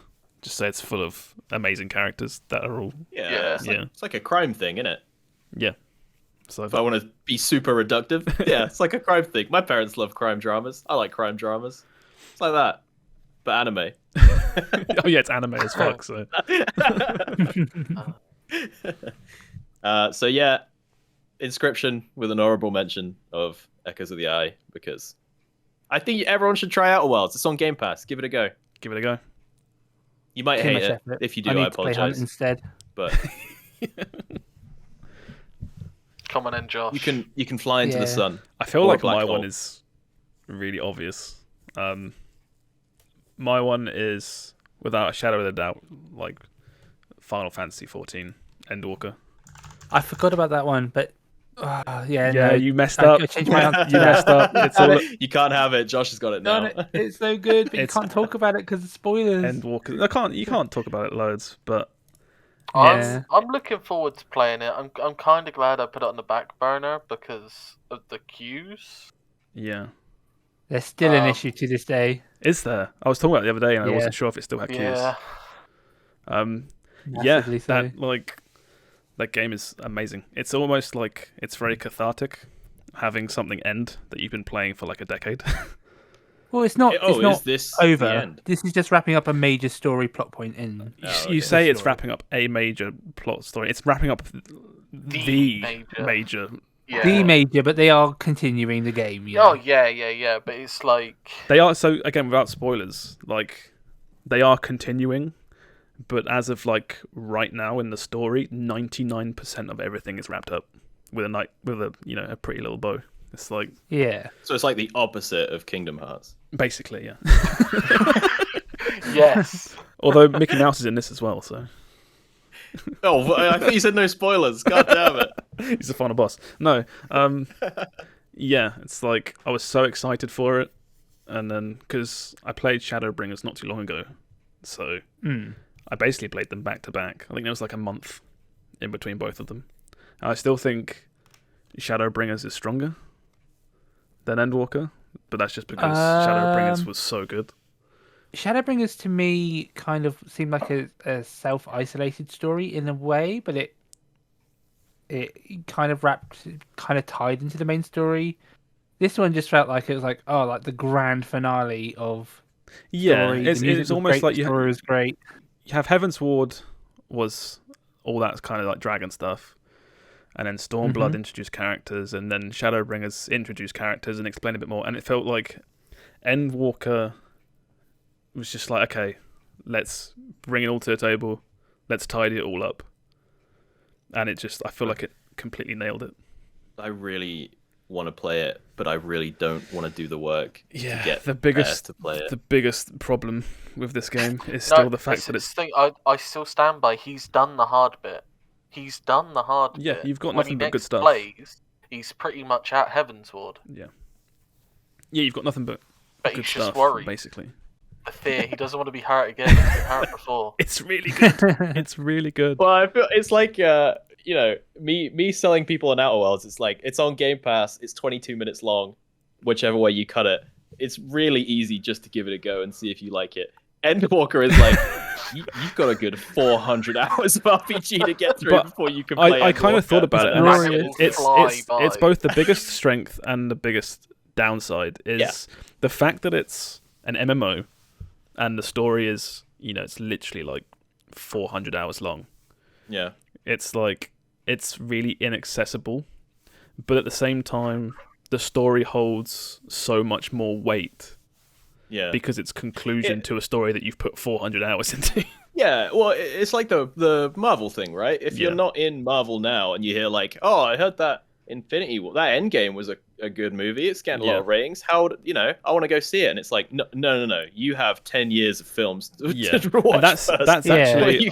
which is the best thing and the worst thing about that franchise. I was going to mention that because if someone, you're describing it to, doesn't understand, the closest comparison is when you watched, Endgame. Yeah. And, the payoff at the end, where it's like, it's not the end of this movie. It's the end of 20 movies. This incredible 10-year arc. It's that. Or whatever. It's 100% that. So from box of scraps to here. Yeah. Yeah. So the biggest problem is that as I'm playing it, the gameplay is like the least interesting part to me at this point, I think. It's such a weird. It's like this is the best Final Fantasy story, but you have to play and sub to an MMO to get through it. But you don't have to play with anyone because it's just a story. It's so weird. It's such a weird anomaly. They've done a thing in this expansion and the last expansion where you can do dungeons and certain bosses, like 8-player bosses with AI NPCs, with the story characters that you're interacting with the story with, and they have dialogues and everything when in the dungeons. It's so weird. Yeah, it's also like it's so weird. It's not fair again because of all the time I spent playing it, but it's also like it's my favorite Final Fantasy party by far. Like the final party you get at the end of Endwalker. It's just like these are. I love all these characters. Like not like disco, like a party of. No, not like a rave. It ends with my best. Yeah, Kanye's there. Yeah. But so it's not even close. Oh, I'm gonna play it one day. The problem is the longer I put it off, they keep releasing expansions, those bastards. So it's further and further away. I honestly think that the new expansion will come with like a boost that will just be like, look, do you want to just start the new expansion? It's a new story. You said this is like an end. This is like an end point. We finished the exactly. Yeah. Is it gonna like tail off to a different place and you start? It's hard to say without going into like without spoilers, right? But Okay. but there's still even progressing up. There's still places that are talked about, people that are talked about. Yeah. They haven't closed everything off. But even as someone that hasn't played Endwalker yet, I know that everyone's like, it completes the story. Yeah, it is complete. You could, whatever happens in the next expansion, you could go into it pretty much playing none of what's before it because it's wrapped up. It is done. It is finished. Such a strange setup for an MMO to have a sort of almost an end. I was almost disappointed when they said they were carrying on because I was like, I prefer like FF14 2 or like Final Fantasy 17. Like That's a really interesting idea. Yeah. Yeah, just saying this is the end of the MMO. Catch you all in FF14 too. Yeah, or for me, the gameplay is it's the gameplay is holding it back. It's like there's so many limitations. Like, the storage is terrible in it. The glamour system is terrible in it. Like, and it's like I think it's because it's being played on PS4 and soon to be PS5, I imagine, exclusive. And I just want them to wrap this one up, move on to the next one, because this one was fantastic. I imagine if you move on to a new MMO with new systems, new graphics, they could really knock it out of the park, but they just need to do that. That will take so much time. I know. It is completely held back by its engine. It's not like, instead of making an expansion in 2 years, we're making a whole new MMO in 2 years. You know, they have the money. Much more. And the developer at the moment is doing Final Fantasy 16 as well, so he's kind of like. I was going to say, the fact that Yoshida is doing FF16, the guy that, was heading this and saved this game, it's like, yeah. What if 16 comes out and it's just another 14 expansion? That's fine. That's fine. Here's the thing, though, I've actually heard this a lot about the next expansion, and there's now almost a lot of fear about the next expansion for Final Fantasy. But it's like they've knocked out of the park back to back to back. That just wait for it. Let it come out and play it. Stop worrying. It's reached that state that you sometimes get with games and studios where they have so many solid games in a row. I have complete faith in whatever they make next. Yeah. It's like I'm not worried that it will be bad because I just don't believe that will happen. It's like. It's not like Blizzard where you're like, is it going to be a good one? Is it not? But yeah, so that's my game of the year. A second runner-up, very close, would be Metroid Dread. That game is also really good. I really want to play that. Not great things about that game. What have you heard? Really? About it? What have you heard about it? I'm interested. I've not had in-depth conversations. Yeah. But 3 of my workmates have played it, and all of them have said it was bad. Bad? Yeah. That's a controversial opinion. And it's generally praised one of them across the is board. a Metroid fanboy as well. Or he's not, because he's got the wrong opinion. I really enjoy Dread. I think Dread does have some problems, but I think the game overall outshines any issues. I think the amount of characterization they give Samus in this is the most they've ever done. Just the way she walks and the way she fights, the way she animates is just amazing. And it's hard to explain why. A lot of it is in it. If you see it, you can see the way she acts and stuff. Yeah. And she's never really done that before. You look at older games, and she's kind of clunky. She's just in a big suit. Whereas, sorry, you keep saying she. Is Metroid a woman? You son of a bitch. Wow. Metroid is a lady. I hate you. It's so such a much. dumb joke. I don't know why. I didn't mean to derail I almost you. wanted to That just was awful. deadpan you. I'm just so sorry. Yeah, I'm so sorry. No, I think Metroid Dread was also kind of like a meme because it's been supposed to come out for 15 years. I have this passive annoyance at the Metroid franchise because anytime anyone mentions Nintendo, there's someone goes, Metroid Prime where? It's hard to be a Metroid fan, or it used to be hard because you used to not get anything. They would. You guys haven't suffered as a Star Fox fan. You guys haven't suffered like I have. There's no such thing as a Star Fox fan. But Metroid fans have been starving for ages, and then they dropped Metroid Prime 4 in a teaser, and they were like, "Yeah, we're gonna make it." And then there was nothing for 2 years. I think it was 2 years, and then I forgot about that. Yeah, there was nothing for 2 years, and then they at one of their Nintendo Directs, the director was talking to the camera, and he was like, "Yeah, we fucked up, and we're starting again." Yeah, kind of like Bayonetta 3, but they've actually released a trailer for Bayonetta 3 now. Yeah. So Just Metroid now we're waiting on. It's like my heart when I'm like, that's the guy. That's the Metroid Prime guy. And it's just like, we are completely starting again. And it's just like, No. just add like 4 more years to the counter. They did the thing. What was that last Nintendo Direct where they went, Breath of the Wild. Oh, that's what I was going to say. Not ready to show yet. They put the guy up, and it's like director of Breath of the Wild, and everyone's like, oh, and he's like, we have nothing to say. So yeah, those are my picks. So I think what this has made me realize is 2021 was longer than I thought it was. Yeah.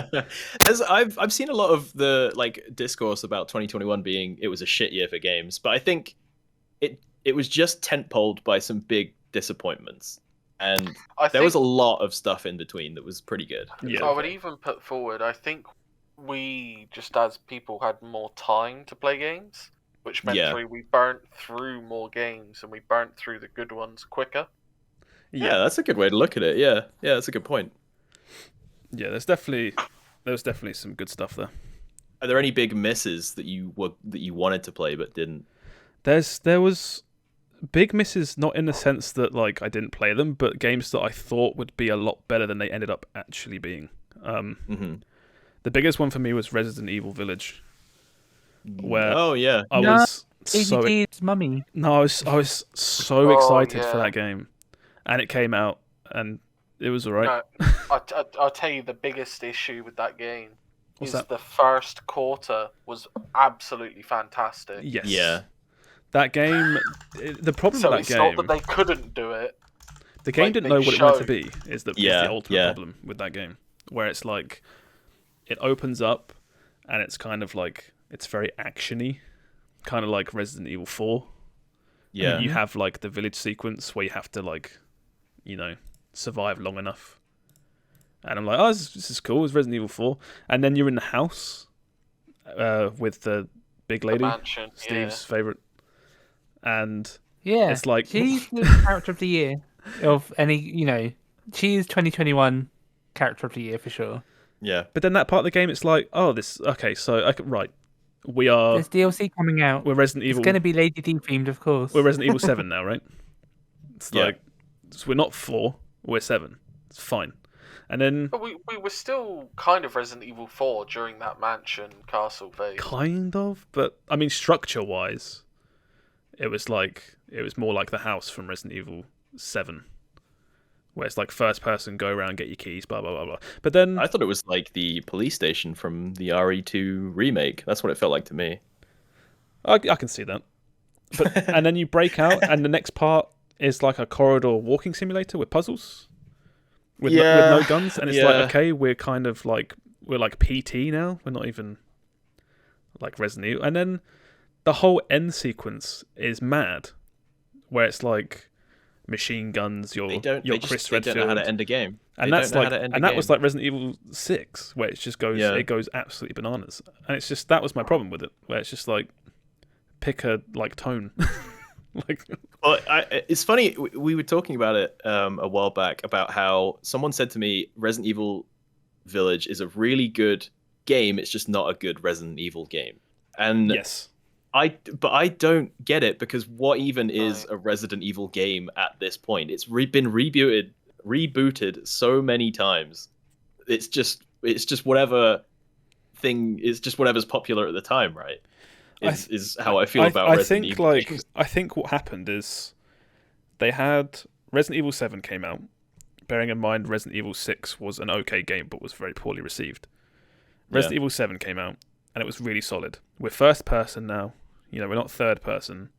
Yeah. We're back to Metroidvania-ish, locked doors, backtracking, da-da-da-da. It's okay, that's fine. It's a good game. And then RE2 Remake was so solid as well. And it was similar theme, where it's lots of backtracking in a big area. Yeah. And then, so I get what you mean about they do change a lot, because they do. But I feel like they were starting to really sort of focus in again on what Resident Evil was. Yeah. and then Village just mixed it up again. Yeah. It's like Yeah, I see that. They dropped a lot of the good stuff about 7 to sort of become a weird cross section of 4, 6, 7. Well, I've Also, never remake. played or seen. I've played a little bit like one of the first ones, I think. yeah, But I've not really been into Resident Evil. But this one, I've actually watched most of it, like a playthrough of most of it, and I was really like intrigued. I was like, oh, I could see myself playing this. It's a great game. It's a good. It's It's a good. really Yeah, good game. it's a good game. Yeah, it's a really It good just game. never gets as good as the first couple of hours. It never peaks. Is the problem. Yeah. It but, gets so it close. Peaks early. It peaks early. Oh, yeah, if okay, anything. yeah. And And it ends in a bloody factory again. God, Capcom, come on. That factory is by What far are the you worst doing? part of the game. Yeah. Also, Yeah. I hated that it was carrying on the character from Resident Evil 7. I'm fine with that. If they want to like try and mix up a little bit, it's fine. It's Also, Chris Redfield being in it, I was like, just. I love it. It's up there with like the Fast and the Furious for me, with like Oh, just God. how much it loves its own lore. I'm Yeah. so into it. If they want to bring back Chris Redfield, except he's jacked as shit now and he looks old. Well, it's I'm like into it. they kept trying to bring back Wesker, right? And I'm like, Wesker is a fantastic villain. Yeah. But there's only so many times you can kill him before you're like, what's the point? I'm What- back No, he's again. a zombie. Come back. Nah, just fuck it. What does it matter? It's a series about zombies. What does it matter if they keep bringing him back? See, this is. I feel like you and me, Will, we're like two sides of the same coin, where we both think it's a good game, but you're like, I want it to be goofy, and I'm like, no, take it really seriously. I think the fun part, the thing about Resident Evil is how sort of ultimately goofy it is, but how absolutely serious, absolutely straight every character in the game plays. Yeah, it, how for the serious most it part. takes itself. Yes, yeah. That's what I love about that series. But I mean, like, even though Village wasn't as good as everyone wanted it to be, we will always have Resident Evil 2 remake, so it's fine. it's so close to a perfect game 2 remake for me. I So think close. 2 remake is like if someone says like, I want to get into Resident Evil but don't know what to play, that's the one I think. 2 remake is the one you go for. Yeah. Because it's just No, Village. No, it's not. Just It's a good Village. game, but if you want proper like zombie horror, the good characters. Yeah. That's a good point. RE2 remake, I felt maybe not like scared, but I was tense and anxious. Yeah. I was never scared for a second in Village. Nothing. it's not a there was a scary couple of jump scares, but that's like cheating. Yeah. I never felt like on the edge of my seat scared in that game. Well, that's because you're not scared. You're horny. That's not what I want when I play Resident Evil. All the marketing in that game was all about that character and that location, and it ends knew like what 2 to hours mean in. They knew. Well, I would hate to be in the Capcom like boardroom when it's like, oh, the response to the first trailer came back. People really love that Lady Dimitrescu, and all the developers for Harry Village going, shit, she's gone in the first hour. Oh, they should have delayed it and just changed the whole thing. Yeah, You know they're going to knowing bring her back for nothing- DLC though. Yeah, it should be in DLC. Absolutely. Knowing nothing about the game before playing it, I thought she was the villain. Yeah. So Same, yeah. You can't be blamed because that's what you were led to believe. yes, the internet. But I don't even think that was on Capcom. I think that was on the internet. Yeah. The way they took that character and ran with it. Yeah, DLC. I'll play the DLC. I'm looking forward to It'd that. be good. A huge miss for me this year was Hitman 3. Oh, Absolutely Really? loved Hitman 1 and 2. Haven't played Hitman 3 at all. Just never got around to it. It was a bad game, you just haven't played it. Oh, sorry. Yeah. Yeah, no, that's fine. So I didn't know how you were Yeah, thinking sorry, I that. pulled us in a different direction there. But yeah, that remake of Hitman, whatever, what was it, 2016 or something at this point? And Yep. Hitman 2 are such fantastic games, and I keep meaning to go and play Hitman 3, and I just have never gotten around to it. we've And I played Hitman. feel I bad. think Hitman 2, the remake Hitman Yeah. 2, on and off. And we never put a lot of time into it, but every time we play it, we're like, this is really fun.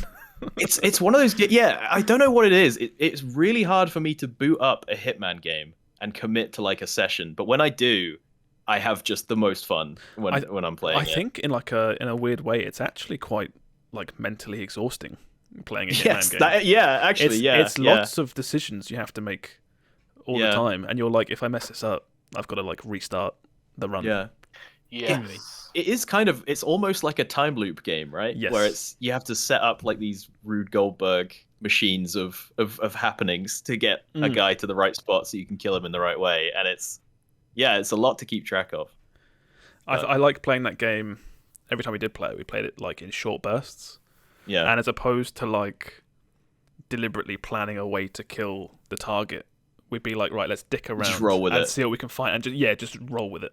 Yeah. And you'd always end up with something weird where you try and do some elaborate poison or something, and it goes wrong. And you're like, oh fuck it, just shoot him.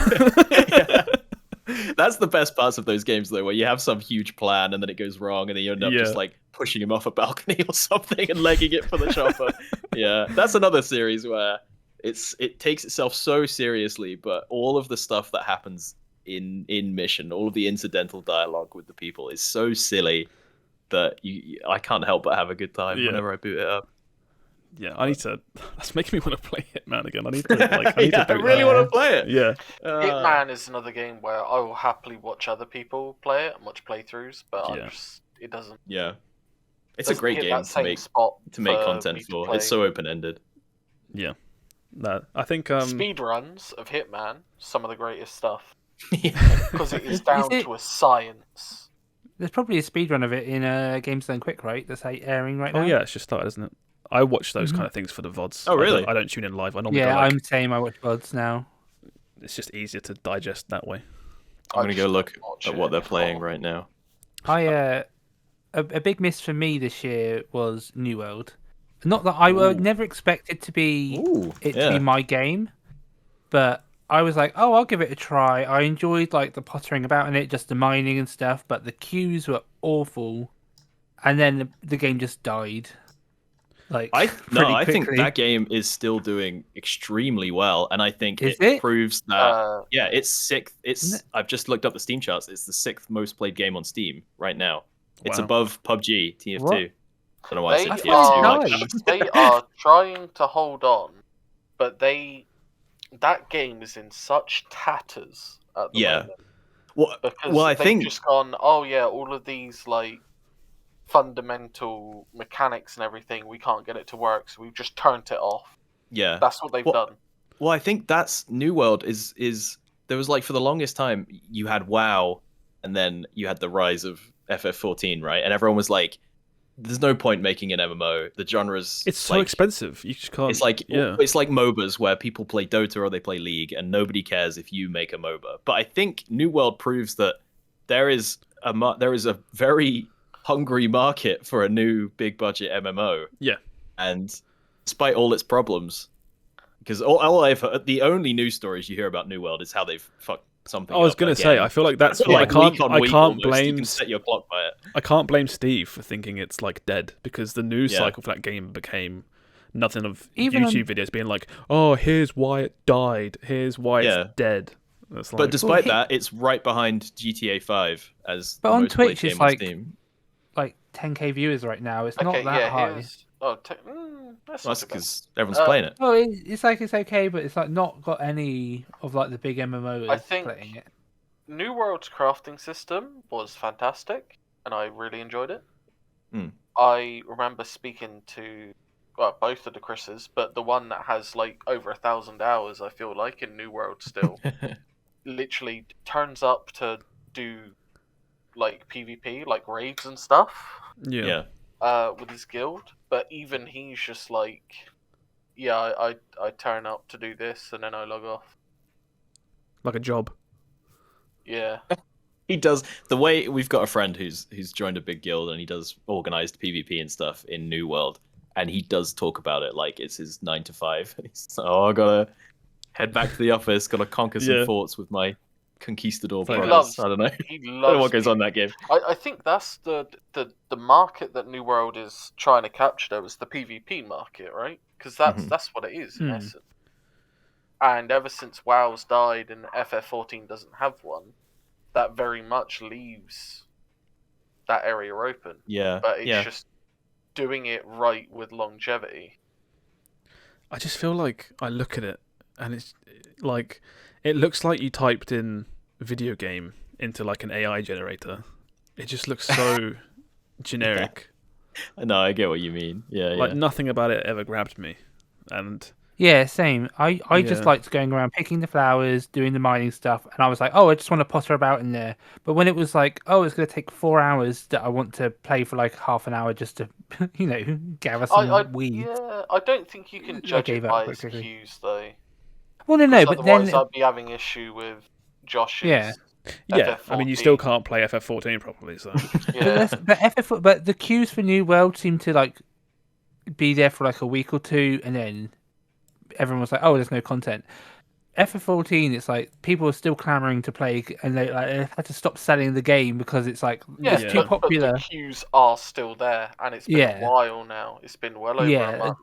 A long while. There's New World, it just seemed to drop off, and everyone said there was no end game content, and I don't know. It was just like I wasn't expecting it to be like my game, but I was just like, I played less of it than I thought I would. It's like I was saying. I feel like everything Will's saying is just like, yeah, the game's doing fine, but the press around it generally is so negative. I think the people that are playing it currently are like the people, almost like the diehard people that will keep playing it. Yeah. But I do not see it gaining like a second wind of players. Do you not think, because there's no sub, right? Do you not think it has a good it's not a good framework for something that could be good in the too with some good quality of life and content updates? It was too complicated for my tiny brain. I don't think I think MMOs have to be subscription based. That's my view. So you think they have to be? Yeah. Why is that? What about free-to-play MMOs? Okay, let me rephrase this. I think if you want to be the next big MMO, I think it has to be sub-based. Because I don't know how you can monetize it that well to keep up with FF14, and I'm still going to say WoW, even though I don't know what state that's in. That could be fine. It's on fire. I bet WoW's doing fine. I bet WoW's alright. I haven't checked, but I think the next big MMO is probably going to be the Riot one. Well, it's Lost Ark. Lost Ark is coming out. So I forgot about that. I'm excited. Does that count? There's no sub there, right? No, it's free to play. But I mean, the Riot one, I think they have enough money where they going to stick the landing. I think it will be sub-based. All of these, because I feel like every MMO that comes out is like, oh yeah, it's this Korean MMO.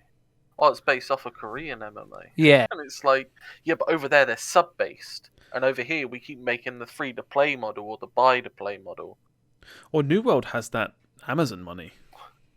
So that's that's almost like an influence. Yes, but just because it has Amazon money, if they keep looking at it going, well, we're now losing money. We're now losing money. We're now losing money. They're gonna ditch it. They're still businessmen, right? It doesn't matter if they've got a lot of money in the bank. Lost Ark is also going to have Amazon money as well. Does New World have any monetization after you buy it? I have not. I think there was a store. I think there was like a cash Never shop, saw I believe. That was that was the monetization plan, right? It was cash shop. Yeah, you don't sub, but you buy to play, and then there's a cash shop. I'm pretty even sure. Sub games like Final Fantasy, for example, will have a cash shop. Yeah, but so I don't think games can just rely on that. I think New World is probably doing fine. I think it's MMOs. Sorry, games is a strong word. I don't think MMOs can rely on that. Is it weird that I survived on that? Yeah. Well, is it weird that I think that games like WoW and FF14 still having a subscription in 2022 is weird to me? That there isn't some kind of alternate monetization scheme taken over. Because I remember for the longest time there was rumors about WoW going free to play. Like I remember back in Lich King or something, they were talking about how the potential was there to go free to play when they introduced their cash shop and their like WoW token thing. Here's the thing, though. I think when you pay a sub for something, you want to play it, and you have now made a conscious effort. So it's like to a play mental it. thing. Yes. It's like you're buying. You're not paying. You're not paying for servers anymore. It's like, you know how we have like very predatory like systems like loot boxes and stuff. Yeah. Mhm. That's what I think subs are. It's just the mental of, well, I'm paying for it, so I'm going to play it. That's such a weird dystopian But way. I think that then. But I think you might be right. Yeah. Yeah, but that gives room for a game like New World or a Riot MMO to come out and say, no, we make more than enough money through cash shop and through purchases. I'm hoping to fund development to a game that is just as good as the games that you sub to. And Except here's it's what free. I think happens is people will go, well, I can play that anytime, so they won't play it as much because It'll in become their their mind, like side MMO. in their mind, it's I can play this whenever, so why do I have to play it now? Yeah. I think You're not wrong, I agree with you. I think you're right. I just wish it No, wasn't that way. I'm not. Yeah, no, I'm not saying that like that's the perfect way or anything. I think that's how it is. When you That's pay such for a- something, you know, you want to make use of it. That is such Yeah. a weird like I feel like you're right, but it's such a weird dystopian like view of these companies where they're like, we covered server costs years ago. This shit costs us pennies. What people are paying for isn't like keep and content updates. It's we let them pay a subscription because they're used to it, and when they pay us a sub, they want to play our That's the game thing and that, like, buy stuff from our shop. This is a genuine question. Are server costs really that low? Like, I don't know. I don't know enough about that. Yeah, I don't. I would say- I say all that knowing nothing about server infrastructure and Yeah, there's a Temtem actually is an MMO, a Pokemon-like MMO, where you pay for the game and then there's no cash up in the game at the moment because it's still early access, and they've released like six they content have updates. done a lot of And content. and it's like I don't for know it. how they're keeping servers up because they're making no money other than like if new people buy the game, and I think that's a good way. But again, I don't know how long. You have to have a way to make money. Yeah, but my thing with subscriptions is I think if we're having subscription, why is the base game, all the expansions, still full price? Like it should be like £10 for an expansion, and then you're paying a subscription on top. Well, Like, it's just because, from my view, the sub has always helped make profit and cover server costs, and then the cost for the expansion helps pay for making the expansion. I've always put it down as like the sub cost is the patches, especially when thinking about like FF14, where it's like yeah, it just seems like 2 or 3 months you get like a big patch. Whether or not that big patch is worth like £20 in sub is debatable, but you could argue that it is. You know, if you get like a dungeon, a new raid. It just feels in this like age of Game Pass, and I don't think I've paid full price for a game in a really long time. It feels so archaic to say I'm full going to price pay for a game. £9 a month on top of buying the game just to play this one MMO. It's I mean, I just buy games for full price. When was the last time Fucking someone Mr. bought Moneybags. a full price game? I bought Monster Hunter Rise for £50 yesterday. Yeah, I'm about to buy Monster Hunter Rise. Yeah. But it's like mine would have been FF14. Even me, I'll be like, I'll shut down the wish list, maybe wait for a sale, see what's on the Epic Game Store. We don't buy games full price anymore. Yeah. And that's the reason why I bounce off so much stuff on Game Pass, because Yeah, Halo Infinite is, I'm sure, an amazing single-player campaign, but I have no monetary attachment to the time investment. So I'm like you say, I can play it whenever. I don't really want to play it now. It's very weird, isn't it? And I feel like now an indie game will come out, which looks really promising, and I'm like, yeah, I want to check that out. But I'm like, why would I pay £15 for that one indie game when I know it'll be on Game Pass? Odds are good it'll be on Game Pass in like 4 months, and even if it isn't, a bunch of other indie games that I kind of like I would have forgotten about it by then anyway. I think that's the thing. We're just so used to just having most of the things given to us now. Yeah. Well, gaming has turned from a grab of like, we want your money to we want your time. You want your time. Yeah, it's time. Yeah. Because they've realised that time is worth more than money. The days of buying a game and paying for it once and then shelving it are over. We can have you in our ecosystem forever. Can I just say, I don't want this to be a whole big discussion, but like fear of missing out timed events scheduled over Christmas, can we just cut that out? Like, come on. Oh yeah. I don't want to just come on. I feel like I've seen enough of that now, to the point where I'm like, I don't care. No, it's just Christmas in particular. Having to grind out. I don't mind. Yeah, like event. Halloween doesn't bother me. Whatever. Halloween's one evening. If you want to do a big event around Halloween, that's cool. But Christmas is so. Come on, it's like a family holiday. Why? I don't want to play. I'm talking about Halo. I don't want to play Halo all over holiday to unlock some skins. I don't want to have to check in like a job. Yeah. Go get those cat ears. But yeah, we don't have to get into that. We could do it another time though. That'd be an interesting talk. Yeah. No, should we start wrapping this up? What do you think? We've been going a fair old. Yeah, I think because we have the game of the year, That's really fun though. It's just almost a redundant question because I know what it's going to be. That I was going to end this with what are you looking forward to, but you've all pre-ordered Rise. So. I can talk a bit more. About we get it. You love Hunt, Steve. No. I was going to say I'm not getting it because I already own it on PlayStation, but God of War is out soon as well. Brilliant game. On PC. Game. There's Pokemon Legends Arceus at the end of the month as well. Terrible game.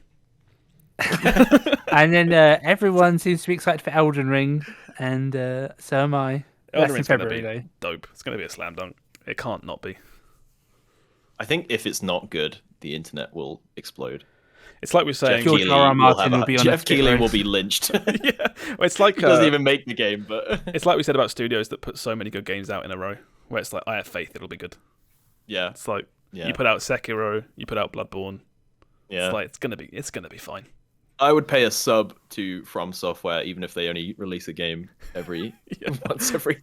I will sub and buy their games without playing them. Yes. Yeah. Oh wait, there is also one more game. Rainbow Six Extraction is out soon as well. Oh yeah. When is that out? 20th. Which no one was going to play, and then they're like, "You'll get it for basically free." Yeah. Oh my god, it is. Yeah. Really, really soon.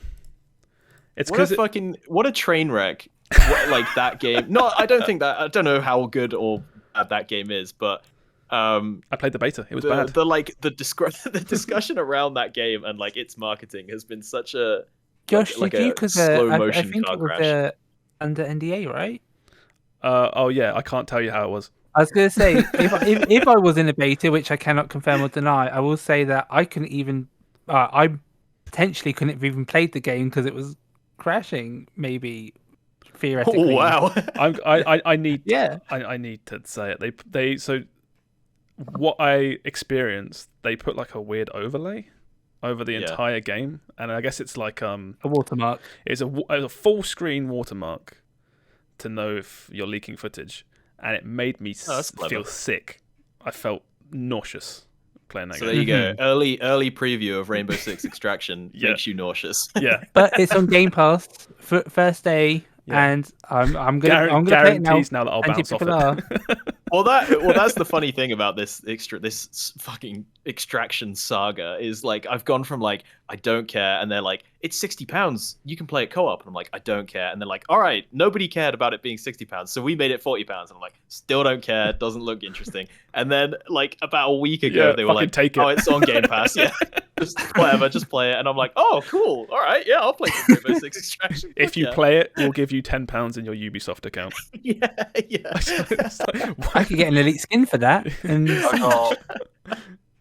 so I don't really care about this in the slightest. Yeah. I don't know. Like Extraction is this on people's radar? Like... Extraction has slowly sunk to the point where I thought it should be. Where they announced it, and I was like, that looks like a cool little bonus mode for Siege. Yeah. And it's just like, no, it's full price. And the fact that now it's Game Pass, it's basically now a little bonus mode for Siege. Oh, yeah.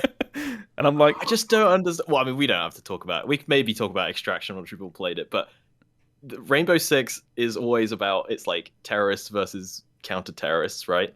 Yeah. And then and it's like the way it's kind of set up as this like PvE almost roguelike mode that I've seen thrown around makes perfect sense for you to go in and, you know, defuse bombs, rescue hostages and shit like that. And then for whatever fucking reason, I don't know what they were smoking. They were like, how about aliens? And I'm like, why? You fucking genius.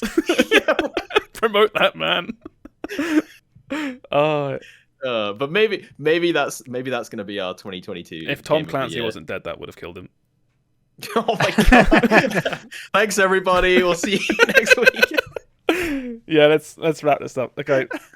I guess we'll say goodbye then. Oh, anyone want to plug anything before this is wrapped up? What do you all do? I don't really. I guess you can find me at Twitch/Olive_Meister. You can come watch me play video games. Usually with these three.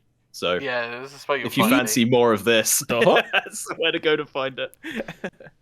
Good stuff. And you can find me at twitch.tv/Quikwix on Twitter as well. And I'm streaming Monster Hunter for sure next week. Well, I say for sure if I can stream it, my PC can handle it. I'll stream it. And I've also got the tournament on the 15th at 6:30 p.m. GMT, which is UK time. Looking forward to that. That's going to be 4 hours of pain and torture, but I don't want to get last place, so that's my goal. And Sam is Sam. You can't find Don't even try. It's funny. Sam's become like the talent of all this stuff that we make, where I just like get him on to do Hunt or this podcast or whatever. He's flexible. He just shows up, talks about RPGs a bit, and then disappears off to play some idle game. Yeah. Absolutely. All right. See you later. Bye, everyone. Bye, everybody. No, I don't want to do this. I don't want to do this. This feels lame.